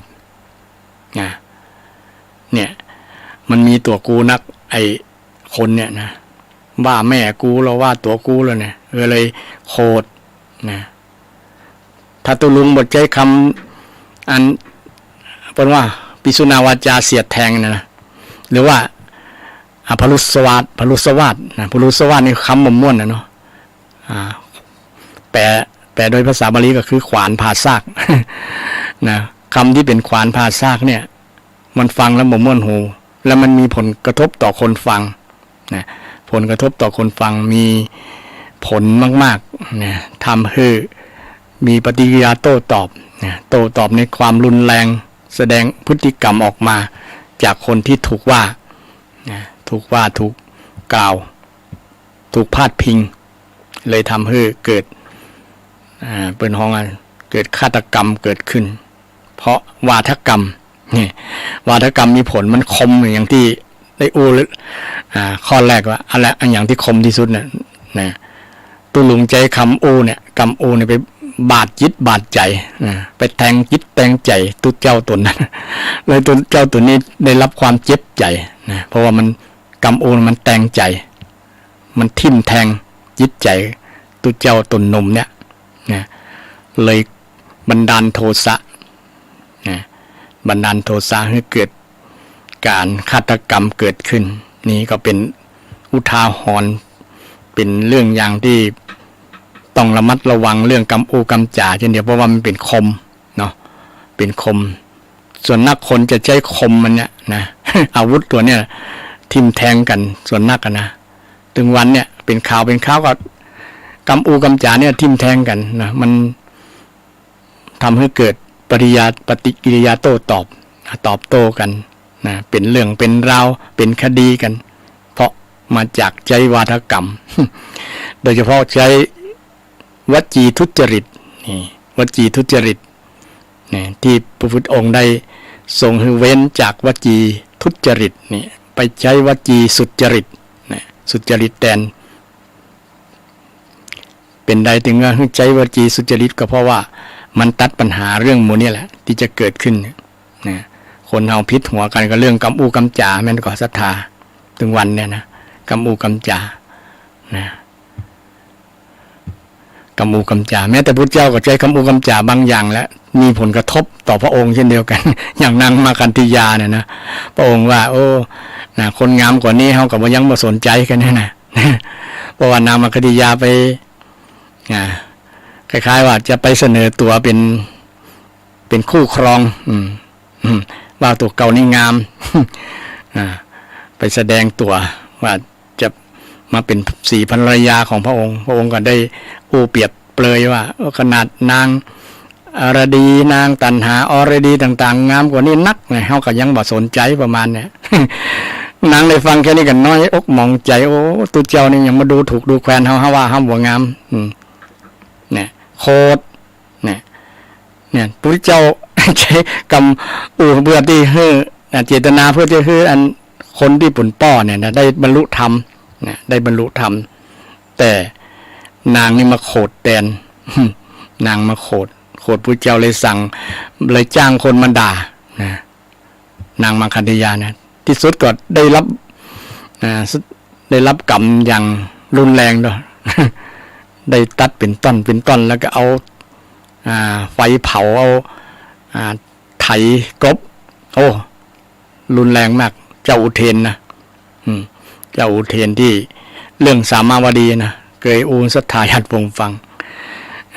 นี่เรื่องวาทกรรมหรือการกำจ่าที่มันเป็นคมนะคม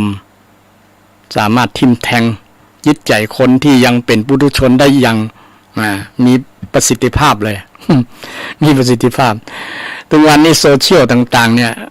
ไลน์เล่นไลน์กันเล่น Facebook กันเนี่ยมันก็เป็นเนี่ยแทนตัววาทกรรมนี่ศรัทธาอ่านไปแล้วบางคนแชร์ไปอย่างไปที่เป็นกรรมที่มันกระทบกระแทกแดกดันกันนะมันเป็นวาทกรรมเป็นของคมนะเป็นอาวุธที่ร้ายแรงยิ่งกว่าปรมาณู นะปรมาณูทำให้คนตัดสินใจทำกรรมนักทำกรรมหนักที่บ่คาดคิดได้อย่างกรณีที่เป็นตำรวจเนี่ยยิ่งปัจจุบันนี้ยิ่งมีเรื่องตำรวจเรื่องอย่างต่างๆนักหลายเนาะตำรวจดีๆกันนักนะศรัทธาญาติโยมแต่ว่ามีตำรวจบางนายที่เปิ้นใช้วิธีแก้ปัญหาบ่ถูกต้องอาจจะถูกใช้วาทกรรมดูถูกดูแคลนนะจนทำให้เก็บกดเลยมาแสดงออกประชดประชันสังคม เมื่อทำดีบ่ได้ก็ทำชั่วมันเหี้ยประมาณนั้นนะมันคิดแบบนี้นักหนาคนนะบอกเมื่อบอกให้โอกาสกันประมาณนั้นนะน้อยอกมองใจก็เลยประชดสังคมทำให้มันสิ่งที่มันจาริกไว้ สังคมได้โห้ไว้ประมาณนั้นนะเป็นการประชดประชันกันนี่พอมาจากส่วนหนึ่งมาจากวาทกรรมคนที่อยู่ใกล้เคียงหรือคนที่เกี่ยวข้องเรื่องคดีเรื่องอย่างต่างๆมาจากวาทกรรมส่วนหนึ่งนะแต่ส่วนหนึ่งก็มาจากยาบ้ายาอีต่างๆมันมีผลต่อการบีบสมองเนาะบีบความคิดนะมันก็ มีผลกระทบต่อเรื่องนี้มากๆเป็นปัจจัยหลายอย่างแหละนะเรื่องครอบครัวเรื่องปัญหาต่างๆมันผสมผสานหลายๆอย่างนะเป็นปัจจัยหลายๆอย่างทำให้เกิดโศกนาฏกรรมเกิดขึ้นนะส่วนหนึ่งมาจากวาทกรรมนี่แหละนี่วาทกรรมที่เขานะผู้รู้ทั้งหลายได้วิเคราะห์ไว้นะอาตมาก็หันตัวว่าวาทกรรมนี้เป็นสิ่งสำคัญถึงวันเนี้ยคนเฮาทั่วโลกละบอกใจว่าเฉพาะคนไหนละนะที่ใดที่หนึ่งประเทศใดประเทศหนึ่งเหมือนกันหมดญาติโยมกำอูกำจ่าเป็นสิ่งที่มีคมนะเป็นสิ่งคมบาดจิตบาดใจก็มีศาสนาหนึ่งนะเป็นมีกำอูห้ามไปดูถูกดูแคลนกันนะถ้าดูถูกดูแคลนบ่ได้นะเย็นไปดูถูกดูแคลนพระเจ้าเปิ้นเนี่ยนี่อันนี้สร้างวาทกรรมทำให้เปิ้นโคตรแค้นได้เนี่ยมันมีผลฉะนั้นพุทธเจ้าบุญหนึ่งได้ห้ามเรื่องวจีทุจริตไงวจีทุจริตโดยเฉพาะส่อเสียดปิสุนาวาจาหรือว่าตั้งแต่มุสาละนะมุสาวาจาพูดเท็จนะปิสุนาวาจาพูดส่อเสียดปรุสวาทพูดหยาบคายพูดกระแทกแดกดันพูด แล้วก็พูดสิ่งที่ไม่เป็นประโยชน์นะเป็นว่าพูดไปเรื่อยเนาะสัมภปลาปปลาปะเนี่ยนะพูดสิ่งไปเรื่อยเนี่ยเป็นวาทกรรมที่มีผลรุนแรงนะมีผลรุนแรงต่อการดำเนินชีวิตฉะนั้นอยู่ในครอบครัวสามีภรรยาก็เว้นจากวจีนะวจีทุจริตนี่แหละวจีทุจริต4อย่างนะก็โอวจีสุจริตแทนนะอูกรรมแต้นะจากมุสามาอูกรรมแต้นะอูคำจริงเป็นสัจจวาจานะมาเป็นอูกรรมที่เป็นเมตตาวาจาปรารถนาดีพูดด้วยความปรารถนาดีเนี่ยพูดด้วยความปรารถนาดีอย่างครูบาอาจารย์บางรูปบางตนนะเพิ่นมีความปรารถนาดีต่อพระสงฆ์องค์เจ้าปรารถนาดีต่อศรัทธาบาศกบาสิกามีบุคคลที่ปรารถนาดีเป็นต้นแบบก็คือพระพุทธเจ้าเนาะเป็นตนเมตตานะอย่างเฮาห้องครูบาอาจารย์นะตนเมตตาก็คือผู้ที่มีจิตเมตตาปรารถนาดีต่อเพื่อนร่วมโลกนะบอกว่าจะเป็นคนใดก็ตามปรารถนาดีหมดทุกคนฮักเหมือนกันที่เขาแปลว่าฮักเมตตาแปลว่าความรักแต่ความรักของพุทธศาสนามันลึกซึ้งนะคือเป็นความปรารถนาดีนะพูดด้วยความปรารถนาดีนะจะทำก็ทำด้วยความเมตตาจะพูดก็พูดด้วยเมตตาจะคิดก็คิดด้วยเมตตาเนี่ยมีเมตตาเป็นหลักเมตตาเป็นหลักอย่างตั้งเหนือเขาเน้นเรื่องเมตตาเช่นเดียวกันแล้วเนาะแผ่เมตตาเนี่ยมันปลุกฝังความมีความปรารถนาดีต่อกันนะเพื่อนร่วมเกิดเจ็บตายเนาะสัพเพญาตกาคนที่เป็นญาติสัพเพอญาตกาคนที่บ่เป็นญาติก็ตามนะสัพเพปิสานะเป็นผีเป็นเปรตเนาะเปตาเป็นเปรตเนี่ยนะสัพเพเปตาเป็นเปรตก็ดีนะสัพเพนักขตาเป็นนักขสัตว์เป็นผู้ที่เกิดในนักขสัตว์ใดก็ตามปีใดก็ตามนี่สัพเพเทวาเป็นเทวดาก็ดีนะนี่เป็นเทวดาสัพเพ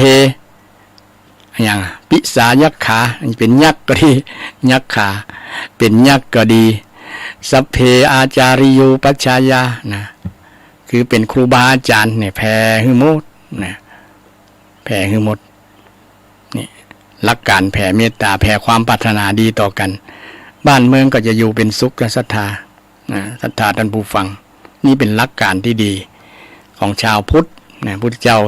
สอนให้แผ่เมตตาบ่มีขอบเขตนะศรัทธาบ่ใช่ว่าเราจะฮักกับคนนี้บ่ได้คนนั้นบ่ฮักนะชาว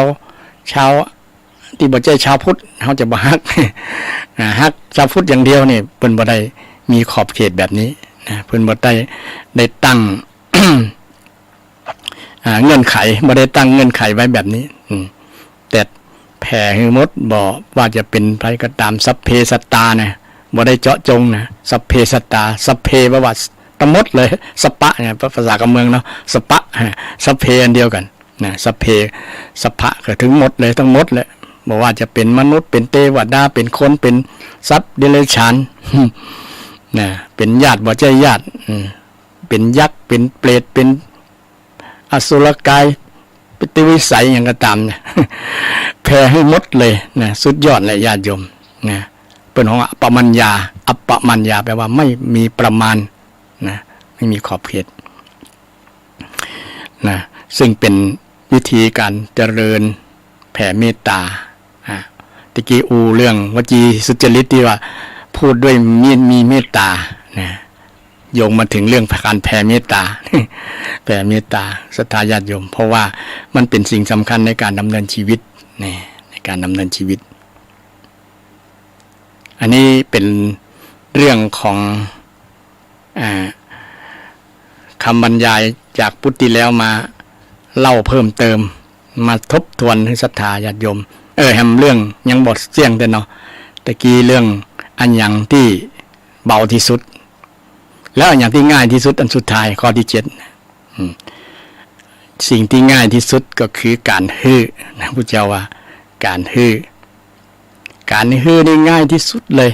เนี่ยเราจะสังเกตคนไทยเฮาเนี่ยเนาะบอกบุญบอกอย่างง่ายขนาด การฮื้อแล้วคนที่พร้อมกันพร้อมที่จะทำพร้อมที่จะฮื้อนะโดยเฉพาะฮื้อธรรมะฮื้อความรู้พุทธเจ้าฮื้อธรรมะพุทธเจ้าเนี่ยฮื้อธรรมะธรรมะคือความรู้ความจริงกับพุทธศาสนิกชนพุทธบริษัทภิกษุภิกษุณีบาสุกบาสิกานะพระองค์จะให้ธรรมะทุกคนในบริษัททั้ง4นะแล้วก็คือง่ายบ่ต้องเสี่ยงตังบ่ต้องเสี่ยงกาลดกาลาอย่างศรัทธานี่ได้รับการฟังเทศน์ฟังธรรมนี่ก็เป็นอาตมาก็เป็นการฮือธรรมะอย่างหนึ่งเป็นว่าเทศนาใหม่บุญสำเร็จเกิดจากการแสดงธรรมก็คือความรู้คือความเข้าใจศรัทธาก็เป็นการฮือที่ง่ายเป็นเรื่องง่ายๆเนี่ยเรื่องง่ายๆญาติโยมก็ฮือง่ายๆได้นะใครที่มีปัญหาปรึกษาหารือเฮาหรือว่าเฮาไปปะคนที่มีปัญหาก็คือความรู้ความเข้าใจนะเสน่ห์แนะเนี่ยก็เป็นการฮืออย่างหนึ่งโดยบ่ต้องเสี่ยงตังสักบาทแต่ได้บุญได้กุศลแรง นะเพราะว่าถ้าเขากึดบอกนะบางคนมีปัญหาแล้วกึดบอกหรอถ้าเจอคนที่เข้าใจแนะนำเป็นทำ1 2 3 4นะคนนั้นก็จะได้มีจักษุปัญญาจะเปล่งแต่แจ้งกึดออกบอกได้นะหูต่างไปนะอย่างพระเจ้าเฮาชี้บอกนะชี้ทางบรรเทาทุกข์ชี้สุขเกษมสารชี้ทางพระนิพพานอันพ้นโศกวิโยคภัยนะซึ่งเป็นจริยาวัดของพระพุทธเจ้าที่พระองค์ได้ทรงแสดง45 พรรษา45 พรรษาพระองค์ทรงทำคุณประโยชน์กับโลกมากมายนะคนที่มีทุกข์มีปัญหาเมื่อได้ฟังธรรมะของพระพุทธเจ้าแล้วก็สบายจิตสบายใจนะได้บรรลุธรรมน้ำตาที่เคยมีก็หมดแล้วน้ำตาที่จากการทุกข์ใจบ่สบายใจต่างๆนะบางคนหมดอะไรหมดหวังก็มีหวังก็ทางสร้างสมหวังให้กับตัวเก่าได้ด้วยการฟังคำสอนด้วยการฮื้อธรรมะของพระพุทธเจ้าด้วยการฮื้อธรรมะประสงค์เป็นลูกศิษย์เป็นพุทธบุตรของพระ พุทธเจ้าก็ทำหน้าที่แบบพระพุทธเจ้าเพราะว่าพระองค์ได้ทรงปรินิพพานเหลือแต่คำสอนที่บรรจุในพระไตรปิฎกก็นำคำสอนนั้นมาเล่ามาโอ้ให้ศรัทธาท่านผู้ฟังทั้งหลายได้ฟังกันเพื่อเป็นประโยชน์ในการดำเนินชีวิตในการไปใช้ประยุกต์ใช้ในชีวิตประจำวันนะซึ่งเป็นสิ่งที่มีค่าที่สุดนะศรัทธาเป็นธรรมังสรณังคัจฉามิเป็นที่พึ่งทางจิตทางใจของเราได้นะอันนี้เป็นสิ่งที่อธิบายว่าอันอย่างที่ง่ายนะก็คือการฮือนี่มีฮือหลายอย่างนะเช่นเฮาบ่มีอย่างฮือปะกันไปเจอหน้ากันก็ยิ้มฮือรอยยิ้มกัน รอยยิ้มก็บ่งบอกถึงคนนั้นมีเมตตามีความปรารถนาดีฮือกำโอที่ดีๆเนี่ยนะฮือใบหน้าที่ยิ้มแย้มแจ่มใสฮือกำโอที่ดีๆต่อกันนี่เป็นการฮือดังนั้นเป็นการง่ายบ่ต้องได้เสี่ยง บ่ต้องได้เสี่ยงสักบาทนะศรัทธาคือลูกหลานนะคือพ่อคือแม่กำอูดีๆเดี๋ยวนี้ใจกำอูกับพ่อกับแม่บางครั้งก็บ่เหมาะบ่เปิงเนาะอาตมานี่ก็ได้ยินกับหูบางคนเนี่ยโอ้อูกับพ่อกับแม่นะเสือเท่าพ่องยังพ่อง นะอันนั้นพ่องอันนี้พ่องโอ้บ่ให้ความเคารพนะถ้าฮือสิ่งที่ดีๆงามก็คือกำอูที่ดีเนี่ยเป็นการฮือเป็นการฮือที่ดีเป็นการเลี้ยงจิตเลี้ยงใจของพ่อแม่ด้วยนะพ่อแม่ก็บ่หวังอย่างนักแหละแค่ขอให้ลูกอูเข้าใจพ่อเข้าใจแม่แล้วก็อูจ๋าม่วนๆบ่ใช่อูกระแทกแดกดันพ่อแม่บางคนเนี่ยพ่อแม่น้ำตาไหลนองนะน้ำตาตกในเลยฟังคำอูคำจ๋าลูกแล้วมันรับยากโอ้ลูกเขาเลี้ยงมาเป็นคนใหญ่เป็นหนุ่มเป็นสาวส่งเสียเราเรียนศึกษาแล้วยังมาอู้แบบนี้กะอู้กับพ่อกับแม่โดยที่คล้ายๆเขาว่ามีอคติกับพ่อกับแม่นะก็มีหลายครอบครัวนะมีลักษณะนี้อาจจะเป็นเวรเป็นกรรมของพ่อของแม่มาแต่อดีตชาติเคยสร้างกรรมมาก็คงคิดลักษณะนั้นเนาะแต่ลูกก็เป็นกรรมของลูกแหละสร้างกรรมใหม่เนี่ยคงจะเป็นสิ่งที่เป็นกรรมไปซ้ายกรรมต่อเมื่อช่วงที่ตัวเก่ามีลูกก็จะได้ทำแบบที่ลูกทำแม่นะทำพ่อทำแม่นะบัดเจ้าคอยดูสังเกตเอาตาญาติโยมหันมานักต่อนักแล้วบางคนนี่ไปตำหนิพ่อว่าแม่อย่างนี้ปิ๊กมานี่ลูกตัวเก่านั่นมาว่าตัวเก่าแต่เนี่ยมีหลายนะท่านผู้ฟังทั้งหลายนะมันเป็นว่ากรรมสนองกรรมและกรรมติดจรวดบ่ต้องรอชาติหน้าชาติไหนนะชาตินี้แหละหันจะเลยนี่เป็นสิ่งที่เราสามารถพิสูจน์ได้ศรัทธานะซึ่งเป็นสิ่งที่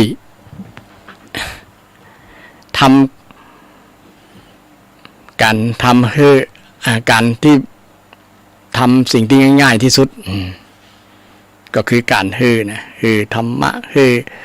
สิ่งที่ดีๆต่อกันกำอูกำจาความปรารถนาดีต่อกันเนี่ยนะเป็นการที่ง่ายๆนะอันง่ายๆบ่ต้องได้มีพิธีรีตองบ่ต้องไปกล่าวคำถวายบ่ต้องได้ประเคนเอาประเคนด้วยกำอูแล้วประเคนด้วยกิริยาท่าทางแล้วนะถวายด้วยกิริยาท่าทางนะซึ่งก็เป็นสิ่งที่ง่ายของชาวพุทธง่ายต่อการปฏิบัติต่อกันนะเอาอย่างที่บ่ต้องลงทุนเนี่ยก็เป็นประโยชน์เช่นกำอูเนี่ยนะกำอูเนี่ยแต่อูดีๆมีเป็นห้องปิสุนาวาจาอูแล้วมีคนฮักนะอูม่วนจาวานเนี่ยไผก็ฮักนะศรัทธามันเป็นสิ่งดึงดูดจิตใจของคนทุกคนบอกว่าจะเป็นไผนะทุกคนชอบคำที่มันม่วนอยู่แล้วเนาะแล้วก็ชอบคำซุย จะชอบคำแช่งคำบ้าคำกระทบกระทั่งนี่บ่ค่อยชอบกันนะแต่คือคำดีๆต่อกันมันก็จะเป็นสิ่งที่จันโรงทำให้คน สบายจิตสบายใจบ่มีปัญหาแต่ใจกำอูกำจาสิ่งกำอูที่บ่ดีนี่ก็เป็นปัญหาอย่างที่ได้กล่าวมาแล้วเนาะเป็นวาทกรรมเนี่ยนี่กำอูที่บ่ดีต่อกันแต่ถ้ากำอูที่ดีเนี่ยเป็นการง่ายๆนะแต่เฮาบ่ส่วนคนส่วนหนึ่งบ่นำมาใช้กัน สิ่งที่นำมาใช้สิ่งที่เป็นกำอูที่กระทบกระทั่งกันกระแทกแตกดันกันว่ากันนะเป็นการสร้างวาทกรรมทำให้เกิดปัญหาเกิดขึ้นอันนี้ได้เรียบเรียงได้ทบทวนให้ศรัทธาได้ฟังกันตั้ง7 ข้อเกือบจะหมดเวลาวันนี้ก็จะอูเรื่องที่สุดแห่งอย่างที่สุดแห่งเรื่องสุดยอดเนี่ยตะกี้เรื่องสุดอูเรื่องที่สุดแล้วนี่จะอูเรื่องสุดยอดแห่ง4 เรื่องคงจะบอตันนะเอาสักเรื่องก่อนนะเอาไว้พุทธหน้าเรื่องสุดยอดนี้ในทางพุทธศาสนาเป็นภาษาบาลีว่าปรมะนี่ปรมะแปลว่าเยี่ยมยอดอย่างยิ่ง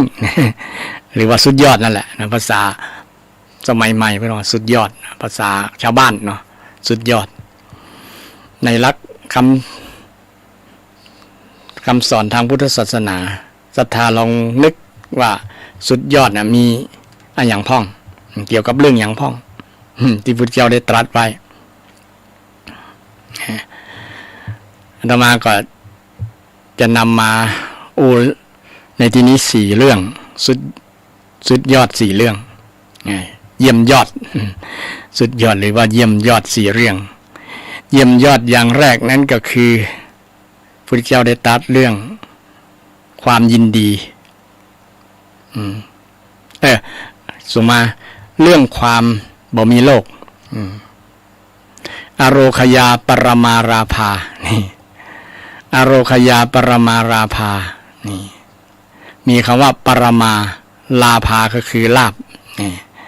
เรื่องลาภเรื่องแรกนะเรื่องแรกคือเรื่องลาภในวันนี้จะเรื่องลาภลาภะเนี่ยนะคนที่บ่มีโลกเป็นลาภ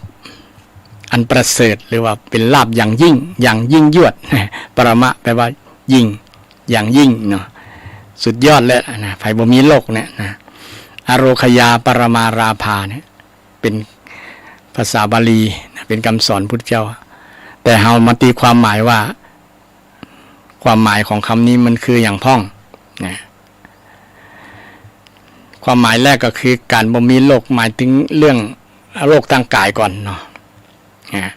โรคทางกายก่อนแต่โรคทางกายมันจะเป็นไปได้กว่าคนที่บ่มีโรคเลยเนี่ยมีในโลกก่อนะคนไม่มีโรคมีในโลกไหม เนี่ยแต่ก็อาจดูเพิ่นๆอาจจะมีนะบางคนนะแต่ลึกๆแล้วมันมีอยู่แต่ก็ถือว่าเป็นลาภอันประเสริฐนะบางคนเนี่ยบ่เคยเข้าห้องยาเลยนะอย่างศรัทธาบางท่านที่ฟังอยู่อาจจะบ่เคยเข้าห้องยาเนาะเมื่อ10 ปี20 ปีถึงจะเข้าห้องยาเตือนนะถึงจะมีอย่างประกันสุขภาพบ่ต้องเสี่ยงสักบาทแต่ก็บ่ใจสิทธิ์นั้น เพราะว่าบ่จำเป็นบ่เคยเป็นนี่ก็ถือว่าแม่นั้นป้อนั้นถือว่าเป็นลาภของป้อนั้นแม่นั้นแล้วเด้อนะยินดีตัวนะเบาหวานความดันน้ำตาลในเลือดนะความดันเบาหวานเลือดไมเกรนนะอย่างที่โรคคนแก่คนเฒ่านะเนาะก็จำไม่ได้ละแต่ว่าสรุปว่ามันโรคมันนักมันหลายแม้แต่ในหลักพุทธศาสนาก็มีเป็น100 กว่าโรค100-200 โรคกันนะแต่ละโรคที่วันหน้าจะนำมาเล่าให้ฟังแต่วันนี้คงเล่า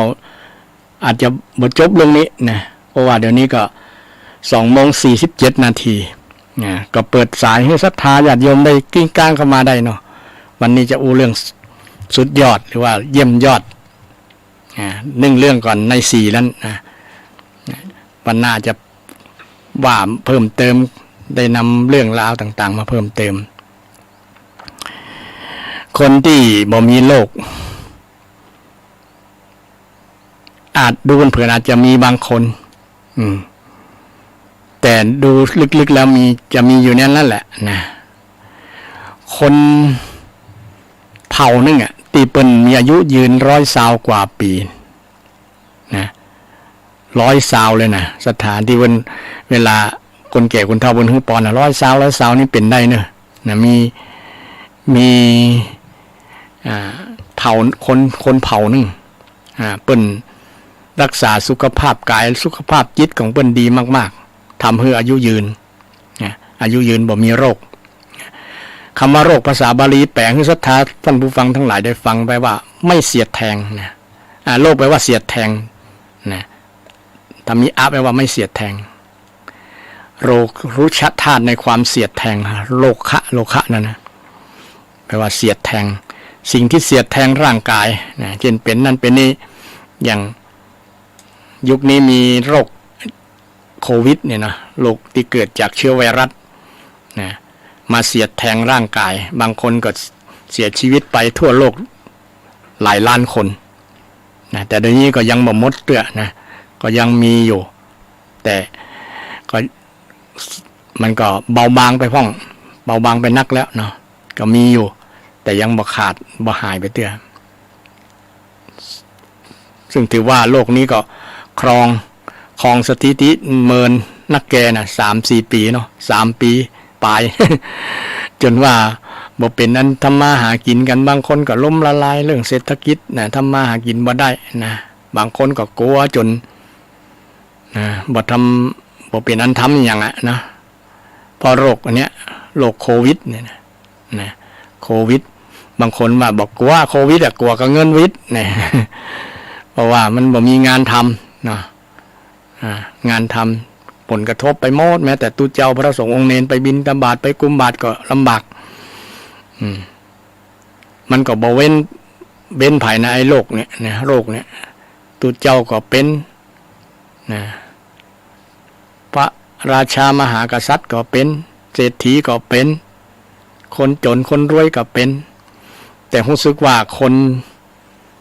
นรวยเนี่ยจะเป็นนักกว่าคนจน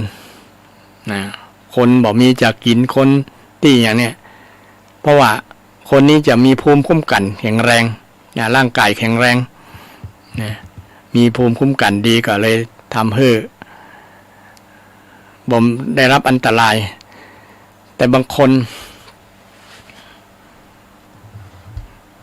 เป็นแล้วมีความปริวิตกเลยทำให้โรคมันนัก มันทำให้อาการหนักจนในที่สุดก็ต้องเสียชีวิตไปแต่บางคนจะตายด้วยโรคโควิดกับตายด้วยโรค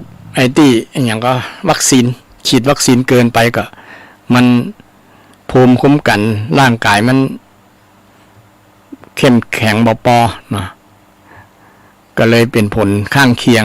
ทำให้ต้องเสียชีวิตไปก็มีแต่ก็มีบ่นักบ่หลายแต่ว่า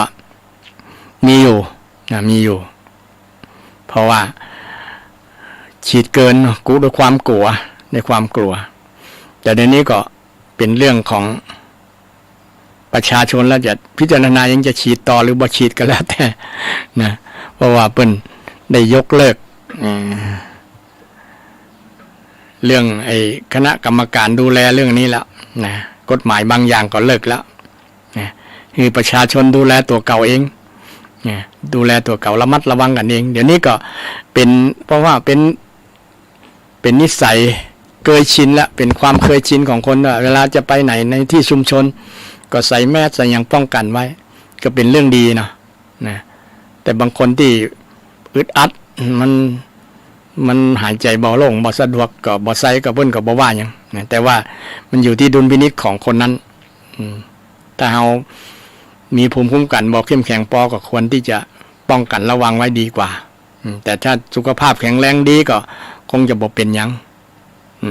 แต่ก็เป็นเรื่องความบ่ประมาทก็ใส่ไว้ก็ดีอย่างอาตมาเนี่ยก็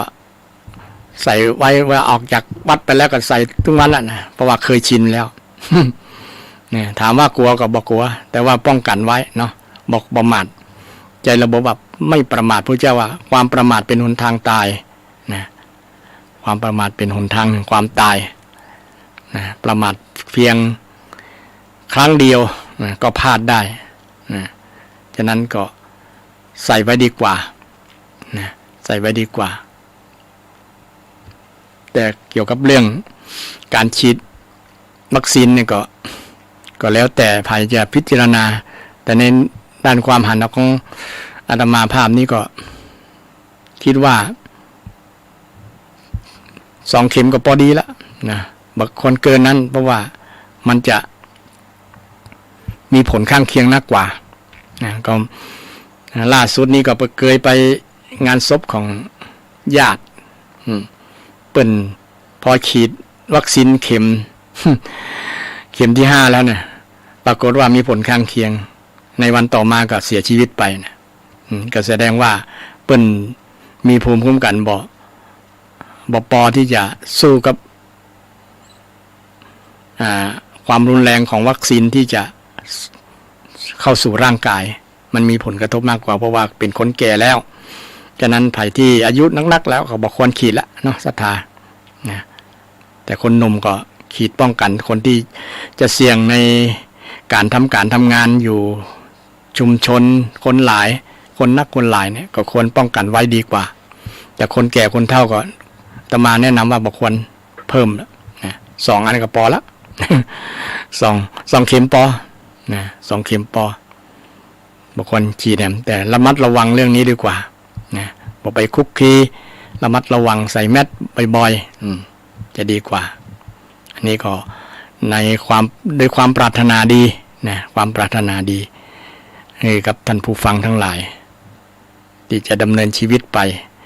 ภัยที่บ่เป็นโรคเป็นภัยนี่ก็ถือว่าเป็นเยี่ยมแล้วเนาะดีกว่ามีเงินมีทองอย่างนะวงโคราชสุขภาพแข็งแรงเป็นสิ่งที่ประเสริฐกว่ามีเงินมีทองบางคนมีเงินมีทองแต่ว่าเป็นโรคเป็นภัยเช่นเป็นโรคมะเร็งนะมีเงินเป็นหมื่นล้านก็บ่มีค่าประโยชน์อย่างเพราะว่ามันบ่มียาที่จะแก้ได้นะโดยเฉพาะมะเร็งในระยะสุดท้ายเนี่ยเนาะยาเม็ดเป็นหมื่นเม็ดเป็นแสนเป็นล้านก็เอาบ่อยู่นะเอาบ่อยู่ก็ถือว่าคนนั้นก็บ่เงินของคนเหล่านั้นก็บ่มีประโยชน์อย่างเงินเป็นหมื่นล้านก็บ่มีประโยชน์ใจบ่ได้เลยบ่มีค่ามีอย่างสำหรับคนนั้นเลยนะ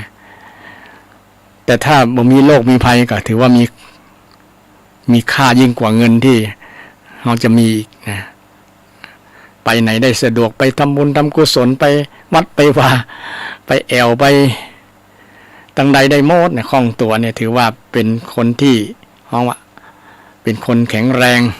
นี่บ่มีโรคมีภัยเรื่องร่างกายเนี่ยถือว่าสุดยอดนะเปิ้นเคยเป็นวัดเป็นไอก็บ่เป็นกับเปิ้นสักเตื้อนี่ถือว่าเป็นโชคดีนะโชคดีคนนั้นนะนี่โดยเฉพาะเรื่องเกี่ยวกับโรคทางกายเนาะนะทางกายสุขภาพกายแข็งแรงเนี่ยถือว่าบ่มีโรคอะไรอย่างปีไหนก็ไปตรวจหรือว่า3 เดือน4 เดือนไปตรวจเตื้อนะหมอก็ตรวจแล้วบ่มีอย่างสักอย่างดีมดเนออุ้ยเนอเนี่ยดีมดเนอป้อเนอเนื้อแม่เนอดีมดเนอปีเนอยังบ่มีดีมดนี่ก็ภูมิใจแล้วนะแต่ก็ควรบ่ประมาทเหมือนกันเนาะก็ควรไปตรวจบ่อยๆเพื่อว่ามันจะได้ป้องกันได้ง่ายสมมติว่าเราเป็นอย่างสักอย่างเนาะอย่างอาตมาก็ปาลูกวัดปาตุเจ้าไปตรวจก็เจียงกาตรวจ3,800ต่อรูป ก็จะได้รู้ว่าเป็นอันอย่างพ่องมันแก่มันอ่อนนะมันควรจะเพิ่มจะเติมแก้ไขจะได้ก็ดีนะจะได้ป้องกันไว้ในส่วนของอาตมานั้นก็มีเรื่องเกี่ยวกับน้ำตาลสูงแล้วก็เรื่องกับไขมันมี2 เรื่องนอกนั้นดีหมดนี่ดีหมดจึงก็เป็นสิ่งที่จะต้องระมัดระวังเรื่องเบาหวานเรื่องน้ำตาลนี่เป็นต้นนะเดี๋ยวนี้ก็กำลังระมัดระวังเรื่องกำกินกำหยังต่างๆที่จะเป็นผลต่อร่างกายศรัทธาบางผู้บางท่านก็ ก็ต้องดูแลตัวเองดูแลสุขภาพเนาะเพื่อให้ได้มีความสุดยอดนะยอดเยี่ยมดีกว่านะอโรคยาปรมาลาภาแต่วันนี้อู้เรื่องเฉพาะเรื่องส่วนกายแต่วันพุธหน้าจะอู้เรื่องส่วนจิตใจเนาะว่าความหมายของว่าอโรคยาปรมาลาภานะจะได้ควบคุมอโรคยาปรมาลาภาสำหรับวันนี้เวลาหมดเวลาขอนำรายการจากศรัทธาท่านผู้ฟังไปก่อนวันหน้ามาปะกันใหม่นะวันนี้ขอเจริญพรทุกท่านทุกคนมีความสุขสุขภาพแข็งแรงร่างกายสมบูรณ์จิตใจเข้มแข็งมีโชคมีชัยกันทุกท่านทุกคนเจริญพร